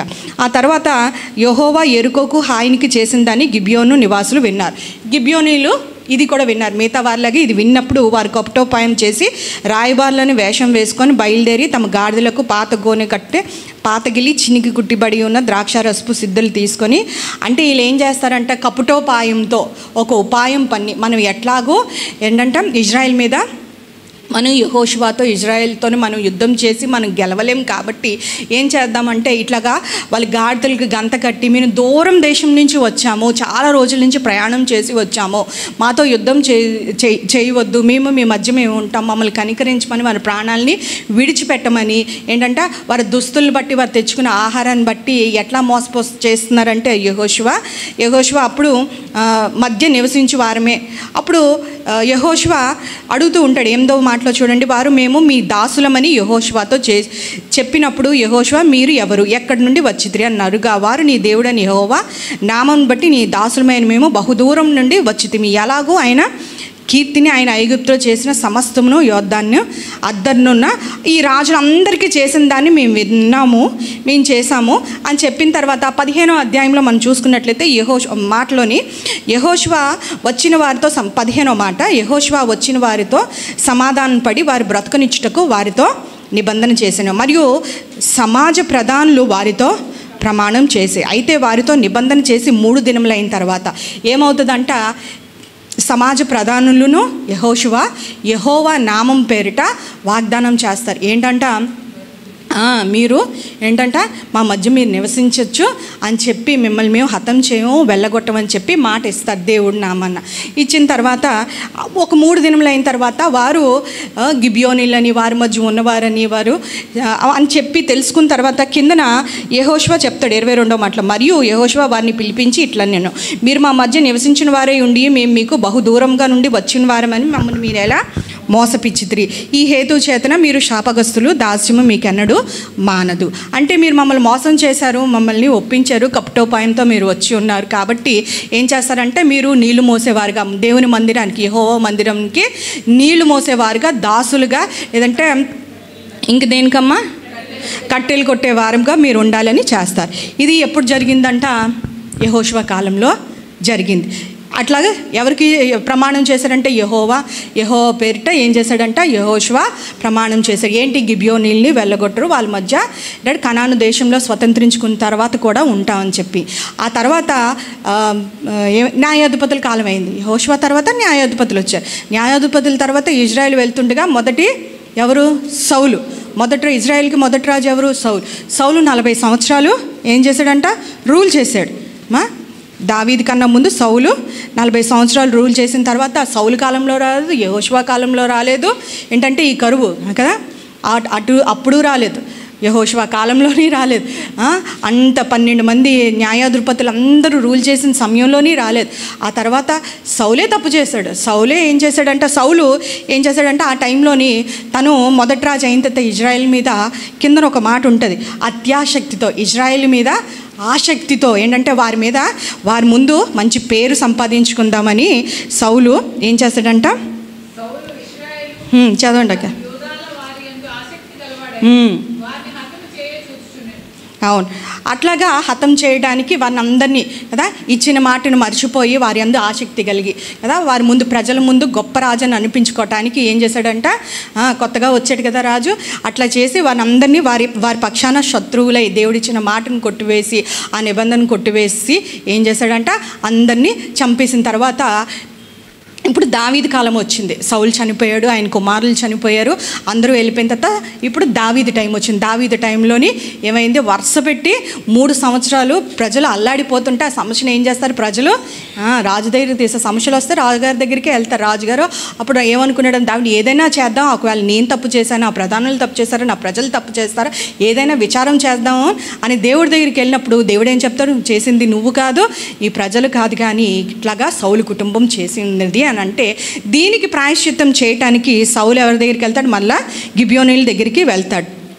గిబియోనీల దగ్గరికి వెళ్ళి 4వ మాటలో చూడండి, గిబియోనీలు ప్రాయశ్చిత్తం చేయదని వారిని అడుగా. ఇక్కడ ఏమంటూ ఉంటారంటే కింద రాజుకు దావీదు గిబియోనీలను పిలవనంపించి, నేను మీకేమి చేయకూడదును, యెహోవా స్వాస్థ్యం మీరు దీవించినట్లు దోష నివృత్తికై దేని చేత నేను ప్రాయశ్చిత్తం చేయదునని వారిని అడుగగా. గిబియోనీలు అంటారు, సౌలు అతని ఇంటి వారిని చేసిన దాని నిమిత్తం ప్రాయశ్చిత్తం కలుగుటకే మాకేమొద్దు, వెండొద్దు, బంగారం వద్దు, నీ ప్రజలు వద్దు, నీవు వద్దు, కానీ సౌలు కుటుంబంలో ఒక 7గురిని కావాలి. 7గురిని ఎందుకు కొండ మీద అక్కడ ఏం చేశారంట, ఉరి తీశారు. ఎందుకు తీశారంట, ఇక్కడ ఏం కావాలంట, మాకు 7గురు కావాలి, మేము కోరటలేదు, కానీ అంతటి దావీదు మీరేమి కోరుదురని నేను మీకు దయచేదని అనగా, వారు మాకు శత్రువులై ఉన్న మమ్మును నాశనం చేయుచు ఇజ్రాయేల్ సరిహద్దుల్లో ఉండకుండా కదా, ఇజ్రాయేల్ మధ్య మమ్మల్ని ఉండకుండా లయమగునట్లు మాకు హాని చేశాడంట. ఉద్దేశించిన వారి కుమారుల్లో 7గురుగా మాకు అప్పగించుము. యెహోవా ఏర్పరచుకున్న సౌలు గిబియా పట్టణంలో యెహోవా సన్నిధిని మేము వారిని ఉరి తీసేద్దామని అయింది. ఇప్పుడు అర్థమైందమ్మా కాంటెక్స్ట్లోని ఏమైంది, ఇక్కడ ఏమైంది, దాని దోష నివృత్తి. ఇప్పుడు కరువు పోవాలి, రాజు ఏం చేస్తాడు, అప్పుడు రాజు ఏం చేస్తాడు. ఇక్కడ ఇంకొక మాట ఉంటుంది, యోనాతానుకు పుట్టిన మెఫీబోషెతు కాదు, ఇక్కడ ఇద్దరు మెఫీబోషెతులు గమనించారా. ఇక్కడ అయ్యా కుమార్తెకు అర్మేని 8 కింద చూడండి, అయ్యా కుమార్తెకు రిస్పా, సౌల్ కనిన 2 కుమారులు అర్మోని మెఫీబోషెతు ఉంటారు. అక్కడ మెఫీబోషెతు వేరు, పైన మనం చూసుకున్న సౌలు కుమారుడకు యోనాతానుకు పుట్టిన మెఫీబోషెతు కదా. ఇప్పుడు సౌలు కుటుంబంలో 7గురు కావాలి, 7గురు, సౌలు లేడు. 7గురు కావాలంటే ఎక్కడి నుంచి వస్తారు, సౌలు లేడు, సౌలు చనిపోతాడు. ఈ ముందు 31వ అధ్యాయంలో మనం చూసుకున్నట్లయితే యుద్ధంలో గొల్బావా పర్వతంలోని సౌలు ఫిలిస్తీన్ల చేతిలో చనిపోతాడు. సౌలు కుమారులు 3 ఉంటారు, వాళ్ళు 3 చనిపోతూ ఉంటారు. ఆ తర్వాత ఇష్బయోతు ఆయన కూడా ఏంటంటే అబ్నేరుతోని చిన్న వివాదం వచ్చి రిస్పా విషయంలోనే చిన్నది వచ్చిన తర్వాత ఆయన కూడా పారిపోతాడు, ఆయన హతమైపోతాడు. ఇంకెవరున్నారు, మీకాలుకి బిడ్డలు లేరు, సౌలు 2 కుమారులు, మీకాలుకు బిడ్డలు లేరు, మేరబుకి 5గురు కుమార్తెలు. యోనాతానుకు కుమారుడు ఎవరు, మెఫీబోషెతుని ఇవ్వచ్చు కదా, కానీ దావీదు యోనాతానుతో ఏంటంటే నిబంధన చేసుకుంటాడు కదా, నేను బ్రతికుంటే నువ్వు నన్ను విడిచిపెట్టచ్చు, నాకు దయ చూపించమని యోనాతాను అంటాడు. ఒకవేళ నేను చనిపోతే నా కుటుంబంలో ఎవరైనా మిగిలి ఉండే వారి ఎడల కూడా నువ్వు దయ చూపమని ప్రమాణం చేయించుకుంటాడు దావీదు చేత యోనాతాన్. అందుకే ఏం చేస్తాడంట, ఇక్కడ మెఫీబోషెతును కూడా యోనాతాను కుమారుని ఇవ్వకుండా ఇక్కడ మిగిలిన వారందరినీ 7గురిని తీసుకెళ్ళి ఇక్కడ ఒక స్త్రీని చూస్తాం. స్త్రీని చూసినప్పుడు అయ్యా కుమార్తెయగు రిస్పా, ఆయన ఈవిడ్ని ప్రస్తావించినప్పుడల్లా ఇక్కడ చూడండి, ఒక 4-5 వచనంలో 8, 9, 10, 11, 12లో మనం చూసుకోవచ్చు. అందులో ఎన్నిసార్లు ఉందంట, మొదట ప్రస్తావించింది ఏంటంట, అయ్యా కుమార్తెయగు, అయ్యా కుమార్తెయగు, అయ్యా కుమార్తెయగు అని ఏమంటంట 3 సార్లు. ఇంకా మనం ముందు చూసుకున్నట్లయితే ఇంకొక 18 అనుకుంటాను, 18 కాదు 3 అనుకుంటాను, 3:7 2 సమయాలు 3:7లో కూడా అయ్యా కుమార్తెయగు రిస్పాయగు ఉపపత్ని. అంటే నేను చెప్పేది ఏంటంటే, ఎప్పుడన్నా భర్తకు ముందు తండ్రి పేరు చెప్తున్నారంటే ఏదో ఉంటుంది. దేవుని గ్రంథము దైవ ప్రేరితం కదా, మనుషులు రాస్తుంది కాదు, కానీ ఒక సున్నైనా పొల్లైననో దేవుడు తప్పిపోకూడదు, కొట్టివేయబడకూడదు అంటే అది కూడా ఎందుకు యాడ్ చేశాడంట, దేవుడు అందులోంచి మనకి బోధ చేయడానికి, మనకు దృష్టాంతాలుగా ఉంచడానికి. కాబట్టి ఈ గ్రంథమందు అయ్యా కుమార్తెకి ఎందుకు రాయాలి, సౌలు ఉపపత్నిని ఎందుకు అలా రాసి ఉంచేయచ్చు కదా అంటే, తండ్రి నుంచి కూడా ఏదో ఒక ఏంటంటే కొన్నిసార్లు నేను మా డాడీ ఎవరో తెలుసా పిల్లలు అంటూ ఉంటారు కదా, కొట్టుకుంటూ ఆటల్లోని. అంటే ఏంటంటే ఆ తండ్రి కూడా, ఆ తండ్రి జీవితంలోంచి కూడా కుమార్తె రిస్పా ఏంటంటే ప్రభావితం చెందింది. బహుశా నేను అనుకుంటాను, ఒక స్త్రీ ఏం చేసిందంట, చనిపోయిన కుమారుల కొరకు ఎక్కడి నుంచి ఉందంట, ఒక పర్వతం మీదకి వెళ్ళి, ఆలోచన చేయండి ఆ సినారియోని ఒకసారి మనం ఆలోచించి ఊహించినట్లయితే, ఒకే ఒక్క స్త్రీ ఏం చేసిందంట, కొండ మీదకి వెళ్ళి 1 కాదు, 2 కాదు, నెలలు కాదు, 3 కాదు, 4 కాదు, 5 కాదు, 6 నెలలు ఏం చేస్తుందంట, చనిపోయిన కుమారుల శవములకి కాపలా కాస్తుంది. ఆమె తెగింపు, ధైర్యము ఆలోచించాలి. ఈ రోజుల్లో మన తెగింపు, మన ధైర్యం అది ఊహించడానికే అసలు మనకి నాకు అంతు పట్టట్లేదు అనమాట. ఏం చేస్తుంది అక్కడ, ఆకాశ పక్షులు తినకుండా శవాల్ని కులిపోతూ ఉంటాయి కదమ్మా, అవి డీకంపోజ్ అయిపోతాయి. బాడీస్ చనిపోయిన తర్వాత, ప్రాణం విడిచిపెట్టేసిన తర్వాత డీకంపోజ్ అయిపోతాయి. వాటికి ఏంటంటే రాబందులు వస్తాయి, అడవి మృగములు వస్తాయి. అంటే వాటన్నిటి నుంచి ఏంటంటే కాపాడటానికి, ఆ శవంని అంటే వారు తినకుండా ఉండటానికి కాపాడుతుంది అనమాట. అంటే షీఈస్ లివింగ్ అమంగ్ దెమ్. అంటే రాబందులు మధ్య అడవి మృగములు కూడా, మరి ఆమెకు కూడా హాని ఉంది. కానీ ఒంటరిగా ఈ స్త్రీ ఏం చేస్తుందంట, పోరాడుతుంది. దేని కొరకు పోరాడుతుందంటే, ఇక్కడ ఒక అయ్యా కుమార్తెయగు రిస్పాన్ ఉంది. ఆ తర్వాత తన స్టేటస్ చూసుకున్నట్లయితే షీజ్ అ డాటర్, ఒక కుమార్తెగా మనం చూస్తున్నాం. తండ్రి నుంచి ఆ ధైర్యము, అంత ఒంటరిగా ఎవరు ఉండుండ్రు కదా. అక్కడ ఏం చేసిందంట, కోనెపట్ట పరచుకొని అక్కడ మరి ఏం తిందో ఏం తినలేదో మనకైతే ఇందులో రాయబడలేదు. కానీ అక్కడ ఆ 6 నెలలు కదా అక్కడే ఉంది, అక్కడే కాపలా కాస్తుంది. మరి కాపలా కాయడం అంటే మెలకు కలిగి ఉన్నది అంతే. మరి ఎందుకంటే కనీసం నువ్వు రెస్ట్ తీసుకోవడానికి కూడా ఏమంటే ఆమె స్టేటస్ ఉపపత్ని, రాణి కాకపోవచ్చు, రాణి అంత స్టేటస్, హోదా, అంత లగ్జరియస్ లైఫ్ ఉండకపోవచ్చు కదా, రాణిలాగా కదా. ఈమె ఉపపత్ని అంటే కాన్క్యుబైన్ అనుకుంటున్నా కదా. అటువంటి భార్య స్టేటస్లో ఉన్నప్పటికీ అంత హోదా లేదంటే లగ్జరియస్ లైఫ్ ఉండకపోయినా ఆమెకు కూడా కొంచెం హోదా ఉంటుంది. ఎందుకంటే సౌలు ద్వారా ఆమె కూడా కుమారులు కనింది, వాళ్ళ కుటుంబంలోని కుమారులు వచ్చారు సౌలు ద్వారా కదా, ఉంటుంది. కాకపోయినప్పటికీ ఏం చేసిందంట, మేరాబు కుమార్తె, మేరాబు వచ్చినట్టు ఆమెకి ఎంతమంది అమ్మా, 5 కుమారులు, ఈమెకి 2 కుమారులు. ఆమె కొరకు అయితే ప్రస్తావించబడలేదు. 5 కుమారులు పోతే బాధ ఎక్కువ, 2 కుమారులు పోతే బాధ ఎక్కువ తల్లికి అమ్మా. 5 అమ్మా, తల్లికి ఒక్కలన్నా సమానమేనమ్మా. అమ్మా అసలు ఎంత ఈజీగా చెప్పారు 5 అని. ఒక్క కొడుకు కూడా 10 మంది అయినా ఒక్కడైనా నిజమే కదమ్మా. అట్లాగేం లేదు. ఏమమ్మా, నా ఐడియా ఇదే, నా మనసు ఇదే. 5 కాదు, 1 కాదు, అదే మనసు. కానీ ఇక్కడ నేను రాజు కుమార్తెను అని చెప్పి రాలేదేమో, కానీ నిస్పయం కోసమే మనకి తెలియబడింది. ఇక్కడ సౌలు ఉపపత్ని కదా, అదో పెద్ద మంచి హోదాలో మంచి డిగ్నిటీలో ఉన్న స్టేటస్ కాకపోయినప్పటికీ అంటే పెద్ద గుర్తింపు లేదు. ఇంకోటి ఏంటంటే మనం ముందు చూసుకున్నాం కదా, 3వ అధ్యాయంలోని తన మీద ఒక నింద కూడా ఉంది. 3వ అధ్యాయంలో 7వ మాటలో చూడండి, 2 సమూయేలే, అయ్యా కుమార్తె రిస్పాకు ఉపపత్ని సౌలుకుండే నా తండ్రికి, ఉపపత్ని సౌలుకుండే నా తండ్రికి ఉపపత్ని యగు దానిని నీవెందుకు కూడిదివని ఇష్బోషేతు అబ్నేరును అడగక. అబ్నేరు ఎవరు అంటే సౌలు సైన్యాధిపతి కదా. ఇప్పుడు సౌలు సైన్యాధిపతి ఇష్బోషేతు ఎవరు అంటే సౌలు కుమారుడు. తండ్రి భార్యతోని సంబంధం ఉందంటే రాజ్యాన్ని కాంక్షిస్తున్నాడని అర్థం కదా. చాలా డౌట్లు వస్తాయి, ఇన్సెక్యూరిటీ వస్తూ ఉంటుంది. నువ్వు తండ్రి ఉపపత్ని అవ్వచ్చు, భార్య అవ్వచ్చు. బెత్షెబాతో కూడా అట్లాగే అవుతుంది, అదోనియా అనుకుంటాను నేను కదా. సొలొమోన్ చేస్తున్నప్పుడు కదమ్మంటే ఓకేనండి, సారీ, అందుకే డౌట్ఫుల్గా చెప్పాను.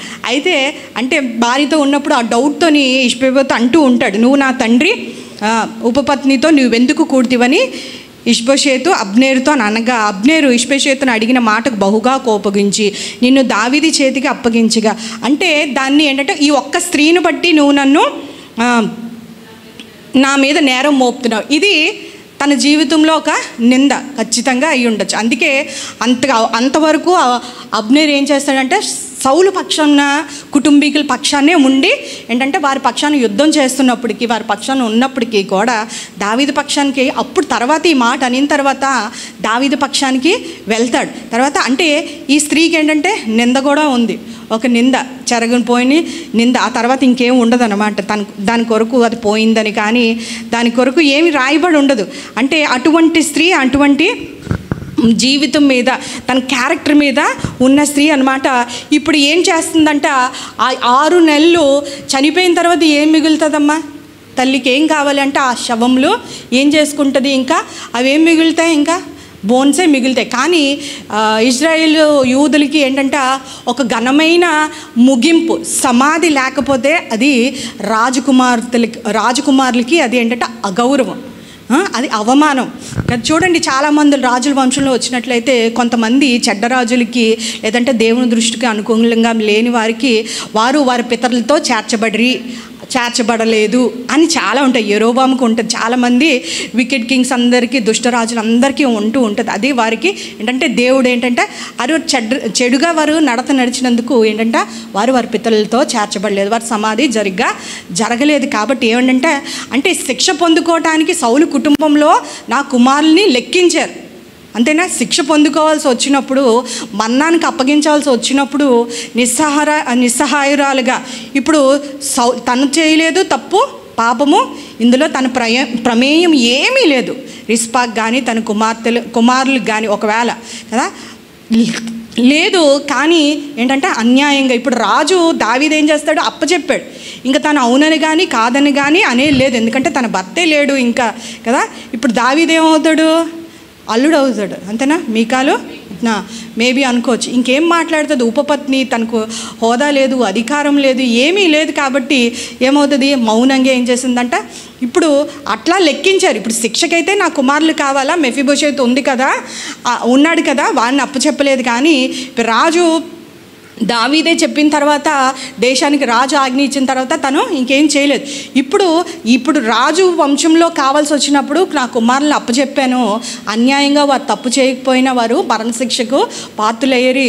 అట్లాగే రాజకుమారులకి ఎట్లాగైతే ఘనంగా ముగింపు సమాధి కలిగి ఉంటుందో అట్లాగే బహుశా అనుకొని ఉంటుంది, నా బిడ్డలు కూడా ఏం చేయాలంట, సమాధి కావాలని మౌనంగా రోధించింది. ఆ తల్లి విలపించింది, ఏడుస్తుంది. గోనిబట్ట దేనికమ్మా, తగ్గింపుకు చిహ్నం, అంతే కదా. చాలామంది ఉపవాసం ఉంటున్నప్పుడు మన బైబిల్ గ్రంథంలో చూడు, వారు గోను పట్టు కట్టుకొని వారు విలిపించారు, ఉపవాసం ఉంచారు, దుఃఖించారు, వారు హృదయాలు చింపుకున్నారు అని ఉంది. ఈ తల్లి కూడా ఏం చేసిందంట, లాస్ట్ వీకే చూసుకున్నాం కదా, పాలెంలోని యెహోవా కోపము రగులు కొనగా ఏమైందంట, మోషే నువ్వు ప్రధాన యాజకుడు కనుక అహరోన్ని పిలిచి నీ ధూపార్తి మీద ఏంటంటే దాన్ని నింపి నువ్వు చనిపోయిన వారికి బ్రతికున్న వారికి నువ్వు మధ్యన పరిగెత్తుకొని వెళ్ళి నువ్వు మధ్యలో నిలబడు అని అంది. అట్లాగే ఈ స్త్రీ ఏం చేసిందంట, తన ప్రార్థనా ధూపాన్ని ఏ నిస్సహారాయలుగా అక్కడ మేరాబు ఏంటంటే తన సహాయాన్ని కోరుకోలేదు, రాజుని సహాయాన్ని కోరుకోలేదు. కానీ 3 నుంచి 6 నెలలు అక్కడే ఉంది, ఒంటరిగా ఉంది. ఆ తర్వాత దేవుడు మనసుల్ని కదిలించింది. బహుశా తను ఏం విజ్ఞాపన చేయించిందంటే, నా కుటుంబం వల్లే, నా భర్త పాపం వల్లే ఏమొచ్చిందంటే కరువు వచ్చింది. పాపం వల్ల, దేవుని ఆజ్ఞను మేరడం వల్ల, నిబంధన మేరడం వల్ల ఏమొచ్చింది, ఈ దేశానికి కరువు వచ్చింది. దాని వల్లనే విలపిస్తుంటుంది, ఈ దేశాన్ని కనికరించమన్నది. ఒకవేళ ఇదే చేయాలని దేవుడు అనుకుని ఉంటే 7గురిని పర్వతం మీద ఉరి తీసిన తర్వాత వెంటనే ఏమవ్వాలమ్మా, కరువు ఆగిపోయి ఉండాలి లెక్క ప్రకారం, కానీ ఆగదంట. కానీ ఇక్కడ ఏమవుతుందంట, 11లో చూడండి, అయ్యా కుమార్తె రిస్పాన్ సౌలు ఉపపత్ని చేసినది అప్పుడు ఏంటంట దావీదుకు వినపడెను. అది ఏం చేసిందంట, దావీదుకి అప్పుడు 6 నెలలు ఆగాల అంటే తల్లి చేసిన ప్రార్థన అట్లాగా ఒంటరిగా దుఃఖిస్తుంది, విలపించింది కుమారుల కొరకు. ఆ ప్రార్థన ఏం చేసిందంట, రాజుల హృదయాల్ని త్రిప్పుతుందంట కదా. దేవుడు చేశాడు. అక్కడ సింహాసనం ఉందన్న రాజు వినపడిన తర్వాత ఏం చేస్తాడంటే, కాబట్టి దావీదు పోయి సౌలు ఎముకలను అతని కుమారుడైన యోనాతాను ఎముకలను యాబేష్ గిలాదు వారి యొద్ద నుండి తెప్పించి ఫిలిస్తీన్ల గిల్బోవాలో యెహోవా సౌలును హతం చేసినప్పుడు వారు సౌలును యోనాతాను బెత్షెబా పట్టణము వీధిలో వేలాడగట్టగా యాబేష్ గిలాదు వారి ఎముకలను అచ్చట నుండి దొంగిలించి తెచ్చి ఉండిరి. కావున దావీదు వారి యొద్ద నుండి సౌలు ఎముకలను అతని కుమారుడైన యోనాతాను ఎముకలను తెప్పించెను. తర్వాత రాజు ఆజ్ఞను బట్టి ఉరి తీయబడిన వారి ఎముకలను జనులు సమకూర్చిరి. సౌలు ఎముకలను అతని కుమారుడైన యోనాతాను ఎముకలను బెన్యామీలు దేశం చేరిన శేలాలోనున్న సౌలు తండ్రియగు కీషు సమాధి యొద్ద పాతిపెట్టిరి. రాజు ఇలాగూ చేసిన ఎప్పుడమ్మా మాట చూడండి, తర్వాత దేశం కొరకు చేయబడిన విజ్ఞాపనమును దేవుడు అంగీకరించాను. ఎప్పుడు చేశాడంట దేవుడు? ఆ తర్వాత వర్షం కురిసింది, తర్వాత కరువు ఆగిపోయిందంట. ఇక్కడ ఏమైందంట, ఇక్కడ ఒక తల్లి ప్రార్థన మనకి వినబడుతూ ఉంటుంది. తల్లి పాత్ర అనేది ఇట్స్ వెరీ టఫ్. ఈ రిస్పా గుర్తుని చదువుతున్నప్పుడు నాకు చాలా ఆశ్చర్యం అనిపించింది. ఇంకేముంది కుటుంబంలోని, ఇంకా ఏముంది, భర్త కోల్పోయాడు, తనకున్న ఇంకేదో 2 కుమారులు పెట్టుకొని జీవిస్తున్న ఉపపత్ని తల్లి ఇంకేముంది, చనిపోయారు. తెలుసో తెలియకో తప్పు చేసినా చేయకపోయినా చనిపోయారని విడిచిపెట్టి లేదు. కానీ చూడండి, ఆహాబు కుమారుల్ని ఎట్లా శపించబడతారు అంటే, ఆ కుటుంబంలోని నీ శేషము లేదంటే నీ కుటుంబీకులు ఎట్లాగంటే దేశంలో చనిపోతే ఆకాశ పక్షులు తినేస్తాయని, అదే ఊరు బయట చనిపోతే వారిని అడవి మృగాలు తినేస్తాయని శపిస్తారు అన్నమాట. ఆహాబు కుటుంబం మీదకి ఈ శాపం వస్తుంది. అంటే ఈ మరణము అన్యాయమైనప్పటికీ కూడా ఇది శపితమైన మరణం, అవునా కాదా? ఇట్లాగా నా బిడ్డలు ఇట్లా మరణానికి అప్పగింపకూడదని, ఇట్లాగా మంచి ముగింపు లేకుండా, ఘనమైన ముగింపు లేకుండా, అగౌరవంగా వాళ్ళు ఇట్లా ఉండకూడదు, అది శపితమైనది కాకుండా అవ్వకూడదని చెప్పి ఒక తల్లి కన్నీటి ఎట్లాగా ఉందంటే రోధించింది, విలపించింది, ఒంటరిగా ఉంది. ఆ అడవి మృగంలో అది స్త్రీకి తగింది కాదు కదమ్మా. ఇళ్లలో ఉన్న స్త్రీలకి కొండల మీదకి వెళ్ళి అక్కడ బట్టపరుచుకొని ఆ మృగాల మధ్య అడవిలోని అట్లాగా తిన్నదో లేదో మనకేం తెలియదు, ఒక్క మాట అయితే మాట్లాడలేదు, కానీ కన్నీటి ప్రార్థన చేసింది. Mother's job is very tough job. ఎప్పుడు అనిపిస్తుంది అంటే అయిపోలేదు, బిడ్డలు వివాహం అయిపోయిన తర్వాత అది చాలాసార్లు అనుకునేదాన్ని అయిపోతుంది, వివాహం అయిపోయింది, లేదంటే మనం తల్లి బ్రతుకున్నంత వరకు ఉంటుంది ఏమో అని అనుకుంటే. కానీ ఇక్కడ రిస్పా చూపింది ఏంటంటే, ఈమె జీవితంలో ఎందుకు రిస్పా కొరకు రాయించారని అనిపిస్తుంది అంటే, ఆఫ్టర్ ద డెత్ కదా, బిడ్డలు అంటే ఆశ అంతా కోల్పోయినప్పటికీ కూడా ఆ ముగింపులు ఏంటంటే, నా బిడ్డలు అటువంటి మరణాన్ని, అటువంటి ముగింపుని లేదంటే అటువంటి పేరును కదా పొందుకోవటానికి వీల్లేదని చెప్పి దేవునితో పోరాటం చేసింది. దేవుని హృదయాన్ని కలిగించి రాజుని సైతము ఏంటంటే వినబడేటట్టు ఒక కార్యం చేసేలాగున తన ప్రార్థన దేవుని సన్నిధిలో వచ్చింది. ఆ mother's job is very tough job అని అనిపిస్తుంది. ఎందుకంటే అది ఖచ్చితంగా దీవెనే.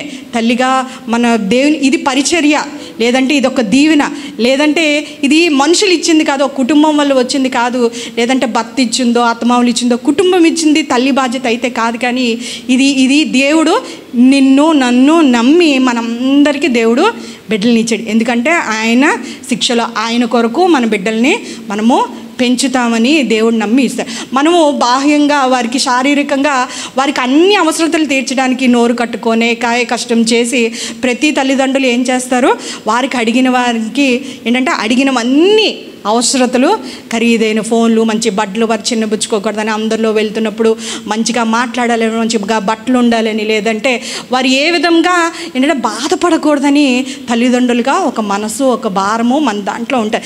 అట్లాగా బాహ్య సంబంధమైన వాటికి మనం ఉన్నప్పుడు ఇక్కడ ఏంటంటే ఆత్మ సంబంధమైన వాటికి కూడా ఏంటంటే దేవుని సన్నిధిలోని బిడ్డలు ఎదగలేనప్పుడు మనం ఏ రీతిగా ఏ మార్గాన మనం బిడ్డలు నడిపిస్తున్నామో చూసుకోవాలి. చాలా కష్టమైన పరిస్థితుల్లో మనం ఆలోచించాలి. ఈ దినాల్లో ఏంటంటే చాలా దాడులు జరుగుతున్నాయి. దేవుని కొరకు నిలబడుతున్న వారు, ప్రపంచం ఇన్ఫర్మేషన్ న్యూస్ కానీ చూసినంటే దేవుని కొరకు వాదించేవారు, దేవుని కొరకు బలంగా వాడబడుతున్నవారు, దేవుని స్వరం ఇంకా లోకంలోని నిలబడుతున్న వారిని అపవాది లేదంటే ఏమవుతుందంటే వారు చనిపోతున్నారు. దాడులు జరుగుతున్న వారి మీద ఏంటంటే అన్నీ చంపేస్తున్నారు. అటువంటి మనం గుర్తించాలి. ఏంటంటే రాను ఎటువంటి పరిస్థితులు, ఎటువంటి అపాయకరమైన స్థితుల్లోకి మన జీవితాలు, మన బిడ్డలు, మన కుటుంబము మనం వెళ్ళిపోతున్నప్పుడు అట్లాగే మనం కూడా మెలకు కలిగి ఏం చేయాలంటే ప్రార్థనా పోరాటం చేయాలి. కుటుంబంలోని మ్యారేజ్కి వెళ్ళినప్పుడు, ఫ్యామిలీ ట్రిప్కి వెళ్తున్నప్పుడు, లేదంటే ఒక వెకేషన్కి వెళ్తున్నప్పుడు, పెళ్ళికి వెళ్తున్నప్పుడు అందరినీ పిలుస్తారు కుటుంబ సమేతంగా రండి అని అన్నారు కదా. వారంలో ఒక్క పునరుద్ధానం దినాన్ని మనం ఎట్లాగా మన బిడ్డలందరూ వస్తున్నారు, పని వస్తుంటే ఏ సమయానికి వస్తున్నారు, అట్లాగా మనం జ్ఞాపకం చేసుకోవాలి. ఏ విషయంలో శ్రద్ధ కలిగినో, ఆత్మీయంగా ఎదుగుతున్నారా లేదా, ఏ విషయంలోని వారు దిగజారిపోతున్నారు, ఏ విషయంలో వారిని దేవుణ్ణి పరిచయం చేయడంలోని మనము ఎట్లాగున్నాం. తల్లిగా మన బాధ్యత, ఒక బాధ్యత గల తల్లిగా మనం ఏ విషయాల్లో వారిని ప్రేరిస్తున్నాం, వేరే విషయాల్లో వారిని ఖండిస్తున్నాం, ఏ విషయాలు వారిని, ఒక తండ్రిని ఒక మాట మన ఇంట్లోని తల్లిదండ్రులుగా ఎదిరించినట్లయితే ఏమంటుంటాం, ఎందుకురా ఇట్లాదా దెబ్బలాడుతున్నావు అని అంటే, అట్లాంటి దేవుడి విషయంలో నిర్లక్ష్యం చేస్తున్నప్పుడు, దేవుడి విషయాల్లో వెనక పెట్టిస్తున్నప్పుడు మనలన్నా మనకు కోపం వస్తుంది. బిడ్డలు తండ్రిని అంటున్నా నేను ఖచ్చితంగా చెప్తాను, కెవిన్ నువ్వు జాగ్రత్తగా మాట్లాడాలని చెప్తూ ఉంటాను. నా మీద కన్నా ఒకవేళ పాస్టర్ ఏమన్నా పొరపాటున ఒకవేళ అన్నా ఏదంటే లేట్ డాడీ అని అన్నా జాగ్రత్తగా ఉండు, జాగ్రత్తగా మాట్లాడని ఖచ్చితంగా చెప్తాను. నేను మమ్మీ ఊరుకుంటుంది కానీ డాడీ విషయంలో సరిగ్గా మాట్లాడకపోతే నేను అంటే నేను అంటుంది ఏంటంటే, తల్లిగా నాకే ఉందంటే మీ అందరికీ ఉంటుంది. ఎందుకుంటుంది? కోపం ముందే వస్తుంది, మనకి రోషం వస్తుంది భర్తనేమని అంటే మనం అనుకున్నా కోపం వస్తుంది, భర్తనన్నా కోపం వస్తుంది. అలాంటిది దేవుడి విషయంలో వెనక పెట్టేసినప్పుడు, దేవుడిని చిన్న చూపు చూసినప్పుడు, దేవుడిని తక్కువ చేస్తున్నప్పుడు, అంటే దేవుని సంఘంలోని రాలేనప్పుడు, కనబడుతున్నప్పుడు ఎట్లాగా ఉంటుందంటే, వారు దేవుని పక్కన పెట్టేసి వారి పరిస్థితులను బట్టి ఏం చేస్తున్నారంట, దేవుని కాదని మిగతావన్నీ ఎత్తుక్కుంటున్నారు. ఎట్లాగా దేవుని కాదని ఎలా ఎదుగుతారు, ఎలా అభివృద్ధి పొందుతారు? దేవుని సంఘంలో నాటబడిపోతే ఎట్లా వారి జీవితంలో దేవుని చిత్తం జరుగుతుంది, ఎట్లా వారు మేలు పొందుకుంటారని అనుకుంటున్నాం. మనం ఏమైనా మాట్లాడుతున్నామా, వారిని ఏమైనా సరి చేస్తున్నామా, దిద్దుబాటు చేస్తున్నామా, నెమ్మదిగానా లేదంటే మంచిగానా లేదంటే గద్దిస్తున్నామా, అట్లాగా అన్ని విషయాల్లోని ఏం చేయాలంట, మనం మన పాత్రని ఎట్లా పోషిస్తాం. మాసిలోమణి గారు ఒకసారి మాట్లాడుతున్నప్పుడు నేను వినింది ఏంటంటే, అసలు పిల్లలకి ఎట్లా నేర్పిస్తామంట, చిన్న దేవుడిగా మనం పరిచయం చేస్తూ ఉంటాం చిన్నప్పుడే కదా, 5 రూపాయల దేవుడిగానే పరిచయం చేస్తూ ఉంటారంట. ఆ భక్తుడు మాట్లాడుతుంటే నాకు అప్పుడు అర్థం అవ్వలేదు. చిన్న దేవుడిగానే పరిచయం చేస్తూ ఉంటారు. ఎందుకంటే ఎప్పుడన్నా కానుక వేయాల్సి వచ్చినప్పుడు ఏంటంట, ఆ టైంలో మరి ఆయన టైంలో అలా 5 రూపాయలే ఇస్తూ ఉంటారంట కదా. అట్లాగైతే నువ్వే చిన్న దేవుడిగా నీ దేవుడికి నువ్వు పరిచయం చేసినట్లయితే, ఎట్లాగా పెద్ద పెద్ద సమస్యలు వచ్చినప్పుడు దేవుడి మీద నీ బిడ్డల ఆధారపడి నువ్వే అనుక్షణం ప్రతి క్షణం నువ్వేమన్నా నీ బిడ్డలకు కష్టం వచ్చినప్పుడు, బాధ వచ్చినప్పుడు పక్కన మనం నిలగలమా?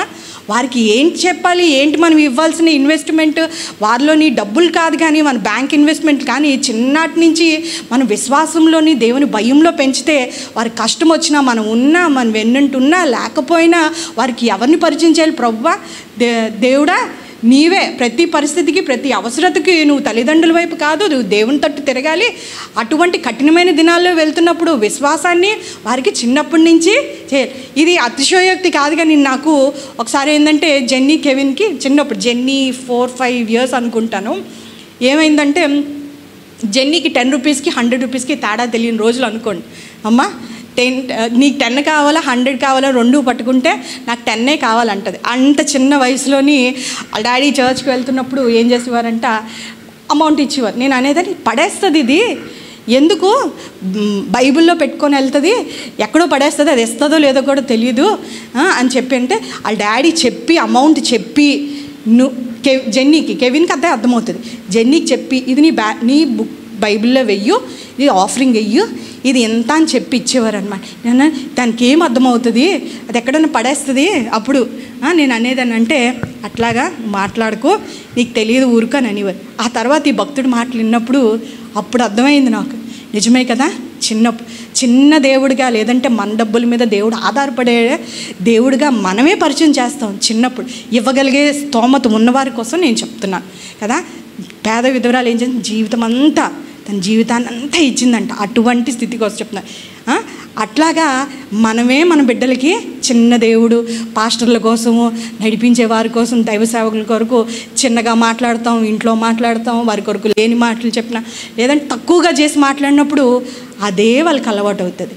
పోనీ సేవకుల మాట వదిలేయండి, దేవుణ్ణి తక్కువగా మాట్లాడి రేపు దినాన ఎదుర్కోవాల్సిన పరిస్థితులు, యవన కాలంలో ఎదుర్కోవాల్సిన పరిస్థితులు, లేదంటే మనం వృద్ధాప్యంలోకి వెళ్ళిపోతాం, ఆ తర్వాత వారు ఎదుర్కొనే పరిస్థితులు మనం ఏం పరిచయం చేస్తాం, వారి విశ్వాసం ఏం నూరు పోస్తూ ఉంటాం.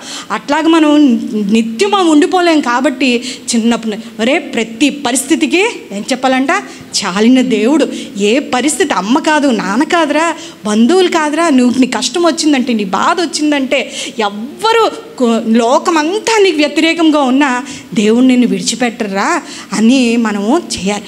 అందరం చాలాసార్లు ఫెయిల్ అవుతాం, నాతో సహా ఈ వాక్యము వర్తిస్తుంటే అనేక మార్లు తల్లిలుగా మనకు సమస్యలు ఎక్కువైపోతూ ఉంటాయి. బిడ్డల కొరకు ప్రార్థన చేయాల్సిన రీతిలో మనం ప్రార్థన చేయలేకపోతుంటాం. ఒక 10 నిమిషాలు, ఒక పావు గంట నిత్యము మన బిడ్డల కొరకు బయటకు వెళ్ళి వస్తున్న వారికి దేవుని చిత్తం వారి జీవితాల్లో జరగాలని, విశ్వాసంలో ఎదగాలని మనం ఏంటంటే మర్చిపోతూ ఉంటాం చాలాసార్లు కదా. అంత చేసిన తర్వాత అమ్మ మర్చిపోయామో అని అనిపిస్తూ ఉంటుంది. అట్లాగా మనం మన బిడ్డల కొరకు మనం ప్రార్థన చేయాలి. అంతా అయిపోయింది ద ఎండ్. కానీ ఈ స్త్రీ ఏంటంటే ఒంటరిగా పోరాటం చేసిన ధైర్యము, తెగింపు, విలపించింది, కన్నీటితో నీ రాజు హృదయాన్ని కదిలించేటట్టు మార్పు చేసింది. అటువంటి స్త్రీలు మనకి అవసరమే ఉంది. తల్లిగా అటువంటి స్త్రీలుగా ప్రార్థన పరిస్థితులు అన్నీ అయిపోయి అని అనుకోవచ్చు. ఇంకేంటంటే ఎండ్ చనిపోయిన తర్వాత ఇంకేం ప్రార్థన చేస్తుంది నాకు కదా. దేశం కొరకు చేసి ఉంటుంటుంది. నా భర్త పాపాన్ని కొట్టివేయండి. ఇప్పుడు దావీదు మనం నెహెమ్యాను చూసినట్లయితే, దానియేలుని చూసినట్లయితే ఏం చేస్తాం, మా పితరుల దోషంలో నా మీద వేసుకొని మమ్మల్ని క్షమించండి ప్రభు అని ప్రార్థన చేస్తాం. అటు రీతిగా ప్రార్థన చేసి ఉంటుంది. అటు రీతిగా తర్వాత దావీదు ఆ కార్యాలన్నీ చేసిన తర్వాత ఏమైందని ఉంటుందంట, విజ్ఞాపనం దేవుడు అంగీకరించాను, అక్కడ కరువు పోయిందని ఉంటుంది. అటువంటి స్త్రీగా ఇక్కడ ఉంది కదా. అంతకన్నా మించి ఇక్కడ ఈమె కొరకు చదివినప్పుడు నాకు ఇంకొక విషయం ఏం తెలిసిందంటే, దావీదు కొరకు హృదయానుసారుడు అని అంటూ ఉంటాడు కదా. దావీదు ఏం చేస్తుండంటే ప్రతి అవకాశాన్ని వాడుకుంటూ ఉంటాడంట. తన తప్పుల్లోంచే కాకుండా ఇతరుల తప్పుల్లోంచి కూడా కదా. ఇక్కడ ఎవరు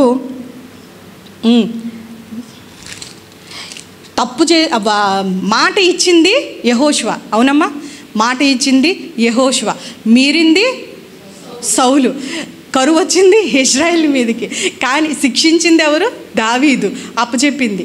కానీ ఇప్పుడు వీరు అనుభవిస్తున్నారు. కానీ దావీదు ఈ సమయాన్ని, ఈ పరిస్థితిని తెలుసుకున్న తర్వాత మీరింది సౌలు కదా, దేవుని వాగ్దానాన్ని, దేవుని సంధి చేసుకున్న ప్రజల్ని ఏంటంటే అది మీరి ఏం చేశాడంటే ఇప్పుడు ఈ సౌలు దావీదు అప్పు చెప్తున్నాడు కదా, 7గురిని ఏంచి అప్పు చెప్తున్నప్పుడు అక్కడ పైన ఒక మాట ఉంటుంది చూడండి, తాను సౌలు కుమారుడుకు యోనాతాను యెహోవా నామం బట్టి ప్రమాణము చేసి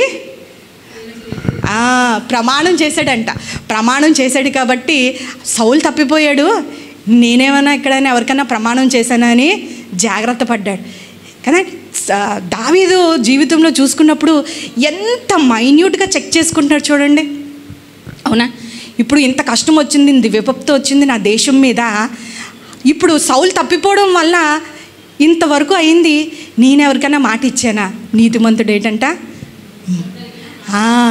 నష్టం కలిగినను మాట తప్పుడు అంట. నీతిమంతులమైనప్పుడు నీతిమంతుల్ని దేవుడు విడవడు, నీతిమంతులు సంతానంని భిక్షమెత్తుగంట. దావీదు కీర్తనలో అంటూ ఉంటాడు, నేను చూడలేదు అంట. నీతిమంతులు ఏం చేయాలంట, మాట ఇచ్చినప్పుడు. చాలాసార్లు వివాహాల్లో మనకి మాటలు ఇచ్చేస్తూ ఉంటారు కదా, చిన్నప్పుడే అట్లా జ్ఞాపకం చేసుకోండి. ఎక్కడ యెహోషువ కాలం దేవుడు మర్చిపోడు, అవునా కాదా. ఇక్కడ మనం ఏం తెలుసుకున్నాం, ఎన్ని సంవత్సరాలు అయిపోయింది, ఎంతమంది న్యాయాధిపతులు వచ్చారు, యెహోషువ కాలం అంతమైపోయింది. యెహోషువ ఎన్నాళ్ళు బతికాడమ్మా, 110 సంవత్సరాలు, అది అయిపోయింది. ఆ తర్వాత న్యాయాధిపతుల కాలం అయిపోయింది. ఆ తర్వాత 40 సంవత్సరాలు సౌలు కాలం అయిపోయింది. దేవుడు మర్చిపోయాడా, మర్చిపోలేదు. ఇక్కడ ఏమైందంట, అట్లాగే దావీదు కూడా, నేను అక్కడ ముందు మనం చదువుకున్న యోనాతాన్ని బట్టి ఏంటంటే దయ చూపిస్తాను, ఎవరైనా ఉంటే సౌలు కుటుంబంలో ఉంటానని ప్రమాణం చేస్తేనే ఆ మాటని మేరక అప్పుడు జ్ఞాపకం ఉంచుకున్నాడు. ఏం చేశాడంట, అక్కడ మెఫీబోషెతుని అంటే అప్పగించలేదు, అవునా కదమ్మా. ఎంత దావీదు మనసును అర్థం చేసుకుంటే ఎంత విషయంలోని అంటే ఆలోచన చాలా ఏంటంటే దేవుడు పరిశీలిస్తున్నాడు, ఏ విషయంలో నేను దేవుడికి దొరకకూడదని. ఆ తర్వాత మనం చూస్తుంటే దావీదు ఏం చేస్తాడంట, 31వ అధ్యాయంలోని మొదటి సమూయేలు అయిపోయింది 31 నుంచి మనం చూసుకున్నట్లయితే ఏమైందంటే, ఫిలిస్తీన్లు హతం చేసిన తర్వాత 31:9 నుంచి 8 ఫిలిస్తీన్లు ఎవరంట, సౌల్ని అతని కుమారులు హతమైపోతారు. అది తెలిసిన తర్వాత మర్నాడు ఏం చేస్తారంటే, ఫిలిస్తీన్లు హతమైన వారిని దోచుకొని వచ్చి గిల్బోవా పర్వతం మీద పడిపోయిన సౌలును అతని 3 కుమారుల్ని కనుగొంటారు. కనుగొన్న తర్వాత అతని తలను ఛేదించి ఆ తలని తీసుకొని ఆయుధాలను తీసుకొని అంటే బొమ్మల గుళ్ళలోనూ జనులలోనూ జయవర్తమానం తెలియజేయటకై ఫిలిస్తీన్ల దేశము నలుదిశలా వాటిని పంపించారు. ఫిలిస్తీన్లు వారి ఆయుధాలని సౌలు తలని అంటే జయవర్తమానం జనులందరికీ నలుదిశలా తెలియాలని ఏంటంటే పంపించారంట. ఆ తర్వాత మరియు అతని ఆయుధంలో అస్తారోతు దేవుని గుడిలో ఉంచి అతని మొండెమును బెత్షెబా పట్టణం గోడకు ఏం చేశారంట, సౌలు మొండాన్ని గోడకు తగిలించి ఉన్నారు. ఆ తర్వాత మనకంతా తెలిసింది, బల్సూర్లైన వారు యాబూష్ గిలాతు వారు ఒక రాత్రంతా నడుస్తారు. వారు వెళ్ళి సౌలు మొండాన్ని తలని తర్వాత ఆయన బిడ్డల్ని అవన్నీ తీసుకొచ్చి వాళ్ళ బిడ్డలు కుమారులు కూడా చనిపోతారు కదా, అవన్నీ తీసుకొచ్చి వారు దహనం చేస్తారు. దహనం చేసిన తర్వాత ఏముంటాయి, ఎముకలు ఉండిపోతాయి కదా, ఆ ఎముకలన్నీ కింద ఏం చేస్తారంట, సలీం యాబోషులో పీచుల వృక్షం కింద పాతి పెట్టి 7 దినములు ఉపవాసం ఉండిరి. ఆ తర్వాత దావీదు కూడా గుర్తొచ్చే ఉంటుంది, దేవుడు మాట్లాడి ఉంటాడు కదా, బలాఢ్యులు కూలిపోయారు అయ్యో అని చెప్పి దుఃఖిస్తూ ఉంటాడు దావీదు కదా 2వ అధ్యాయంలో. కానీ అంటే వారికి సరైన ముగింపు సమాధి చేయలేదు. చూసావా, దీనివల్ల కూడా మరలా ఏమైనా కరువు వస్తుంది, దేవుని ఉగ్రత దేశం మీదకి వస్తుందని ఎవరు చెప్పలేదు, దేవుడు మాట్లాడి ఉంటాడు. ఇదంతా ఎవరు చేశారంట, ఒక స్త్రీ విజ్ఞాపన. మళ్ళీ ఏం చేసి వారి శల్యములు కూడా తీసుకొచ్చి ఈ వీరితో పాటు ఇక్కడ 7 చనిపోయారు కదమ్మా, వారిని కూడా కలిపి కీషు ఎవరు సౌలు తండ్రియగు కీషు సమాధిలో పాతి పెట్టబడింది. మంచి మరణాన్ని ఏంటంటే మంచి ముగింపుని బరియల్ని చేస్తాడు. అంటే దుఃఖించాడు దావీదు, సౌలు కుమారులు చనిపోయినప్పుడు దుఃఖించాడు, బాధపడ్డాడు, రోధించాడు, ఉపవాసం కొన్ని దుఃఖించడానికి కొన్ని దినాలు వెచ్చిస్తాడు. అవన్నీ జరిగాయి. కానీ దావీదుకి కూడా వెలిగించింది ఎవరు, ఒక స్త్రీ. ఆమె ప్రార్థన, ఆయన విజ్ఞాపన, దేవుడు ఎవరు అటువంటిది ఎట్లా కలిగిందంటే ఒక స్త్రీ ప్రార్థన విజ్ఞాపన కదా. మన ప్రార్థన ధూపం వల్లే వెళ్తే సింహాసనం మీద రాజుని, దేవుణ్ణి కదిలించడం కాదు కానీ సింహాసనం మీద రాజుని కూడా కదిలించింది. దావీదు ఏ విషయంలో ఇంకా ఏంటంటే చెయ్యాల్సిన ఉన్నవి కూడా అవన్నీ చేయడానికి ఉన్నాయి. అంటే దావీదు మనసు కొరకు ఇది చదువుతున్నప్పుడు అంటే దావీదు మనము మన తప్పుల నుంచి మనం నేర్చుకోవడం కాకుండా ఇతరుల తప్పుల నుంచి కూడా ఏంటంటే అమ్మో ఇట్లా జరిగింది, వారి విషయంలో ఇట్లా జరిగింది, ఇతరులను చూసినప్పుడు ఏంటంటే మనం జాగ్రత్త పడుతుంటాం, అటువంటి తప్పు మనము చేయకూడదు, లేదంటే అటువంటి శిక్ష దేవుని దగ్గర నుంచి మనము పొందుకుంటామని చెప్పి మనము వాళ్ళు జాగ్రత్త పడుతూ ఉంటాం. అట్లాగా దావీదు జీవితము ఉన్నది కదా. అందుకే మనం జ్ఞాపకం చేసుకోవాలి ఏంటంటే ఇది అంతటి విషయంలో లాస్ట్గా సారాంశం ఏంటంటే తల్లిదండ్రులుగా ఏంటంటే సౌలు తల్లిదండ్రులు పాపములు బిడ్డల మీదకి వస్తాయి. పాపం చేసింది సౌలు, చనిపోయింది ఎవరమ్మా, అన్యాయంగా, ఏ తప్పు చేయలేదు బిడ్డలు, అన్యాయంగా చనిపోయింది బిడ్డలు కదా. అటు రీతిగా మనం కూడా ఒక మాదిరిగా తల్లిదండ్రులుగా వారికి దీవెనకరంగానే ఉండాలి. రేపు దినాన మనం యాత్ర ముగించిన తర్వాత నా తల్లి వలె నా తండ్రి వల్ల నేను ఎట్లాగా ఉన్నాను, అటువంటి ప్రభావితపూరితమైన అటువంటి ఆత్మీయ జీవితం నేను జీవించాలి కదా. అగస్తిన్ అంటుంటాడు, నా తల్లి కన్నీటి ప్రవాహంలో నేను కొట్టుకొని. అనేక మంది భక్తులు ఏంటంటే అటువంటి తల్లుల కొరకు తండ్రుల కొరకు చెప్పిన వారు ఉన్నారు. అటువంటి మాదిరిని అటువంటి సాక్ష్యాన్ని కదా నా తల్లిదండ్రుల వల్లే మేము ఇట్లా ఉన్నాం, ఈ దినాన బ్రతికి బట్టగట్టి మేము జీవిస్తున్నామంటే ఇది నా తల్లి, ఇది నాకు తల్లి కన్నీటి ప్రార్థన, నా తల్లిదండ్రుల భయభక్తులు గల జీవితం అట్టి రీతిగా ఉండాలి. కానీ మనం వారికి బ్లెస్సింగ్గానే ఉండాలి, వారికని దీవెనకరంగానే వారి ఎడ్ల ఉన్నవాళ్ళు. నీతిమంతులు బిడ్డలు ఏంటంటే భిక్షమెత్తుట నేను చూడలేదు అని అంటూ ఉంటాడు దావీదు. అటు రీతిగా అటు మాదిరి మనము ఉంచేది. ఇంకోటి ఏంటంటే మాట ఇచ్చి మనము ఎప్పుడు దాన్ని తీర్చేసుకోవాలి, ఇచ్చేయాలి అమ్మా. అప్పులు చేసినప్పుడు ఏ మాట మీద మనం తీసుకున్నామో అది ఇచ్చేయాలి. ఏ మాట ఇదే కాదు, దేవునికి ఏదైనా మాట ఇచ్చి ఉన్నామో అది కూడా మనం తీర్చేసుకోవాలి. దేవుడు మర్చిపోడు, టైం కోసం వెయిట్ చేస్తున్నాడు. సౌలుకి మళ్ళీ సౌల్ టైంలో రావచ్చు కదా అని అనుకోవచ్చు. సౌల్ టైంలో వస్తే మళ్ళీ వెళ్ళి ఏం చేస్తాడు, కన్నపిచాచి దగ్గర తీసుకెళ్తాడు. ఇంకా ఎక్కువ మరణాలు అయిపోతుంటే రాజ్యాధికారంలోకి వచ్చినప్పుడు సౌలు ఒక రకంగా ఉన్నాడు, ఆ తర్వాత పరిపాలించేటప్పుడు ఒక రకంగా దేవునికి అవిధేయుడు అయిపోయాడు. కాబట్టి దీనికి నివృత్తి జరగాలి, ప్రాయశ్చిత్తం జరగాలి. దేవుడు ఆ సమయం చూశాడు. అందుకే దావీదు సమయంలోని ఇది జరిగింది. మనము ప్రార్థనాపూరితమైన తల్లిలుగానే ఉండాలి. మాట ఇచ్చి నీతిమంతుల వలె మాట ఇచ్చి నెరవేర్చేవారు. అది నష్టం కలిగినప్పటికీ కూడా మనము ఏంటంటే మాట ఇచ్చి ఎవరికైనా మాట ఇచ్చున్నావా, తీర్చలేని మాటలు ఎవరికి ఇవ్వకండి. ముందు ఇచ్చేసామా దాన్ని తీర్చాలి, ఎందుకంటే దేవుడు వింటూ ఉన్నాడు. అందుకే జాగ్రత్తగా మన మాటలు ఉండాలి. మన ప్రార్థనలు మన బిడ్డల ఎడల ఏంటంటే ఎడతెగక ఉండాలి. అటు రీతిగా మన బిడ్డలకు మనం ఏంటంటే అటు రీతిగా మన ప్రార్థనలు మన బిడ్డల ఎడల మనం దీవెనకరంగా మనం ఉండలాగిన ప్రతి తల్లి కూడా ఉండాలని దేవుని కృప అటు రీతిగా మన ఎడల ఉండాలని చిన్న ప్రార్థన చేసుకుందాం, ముగించుకుందాము.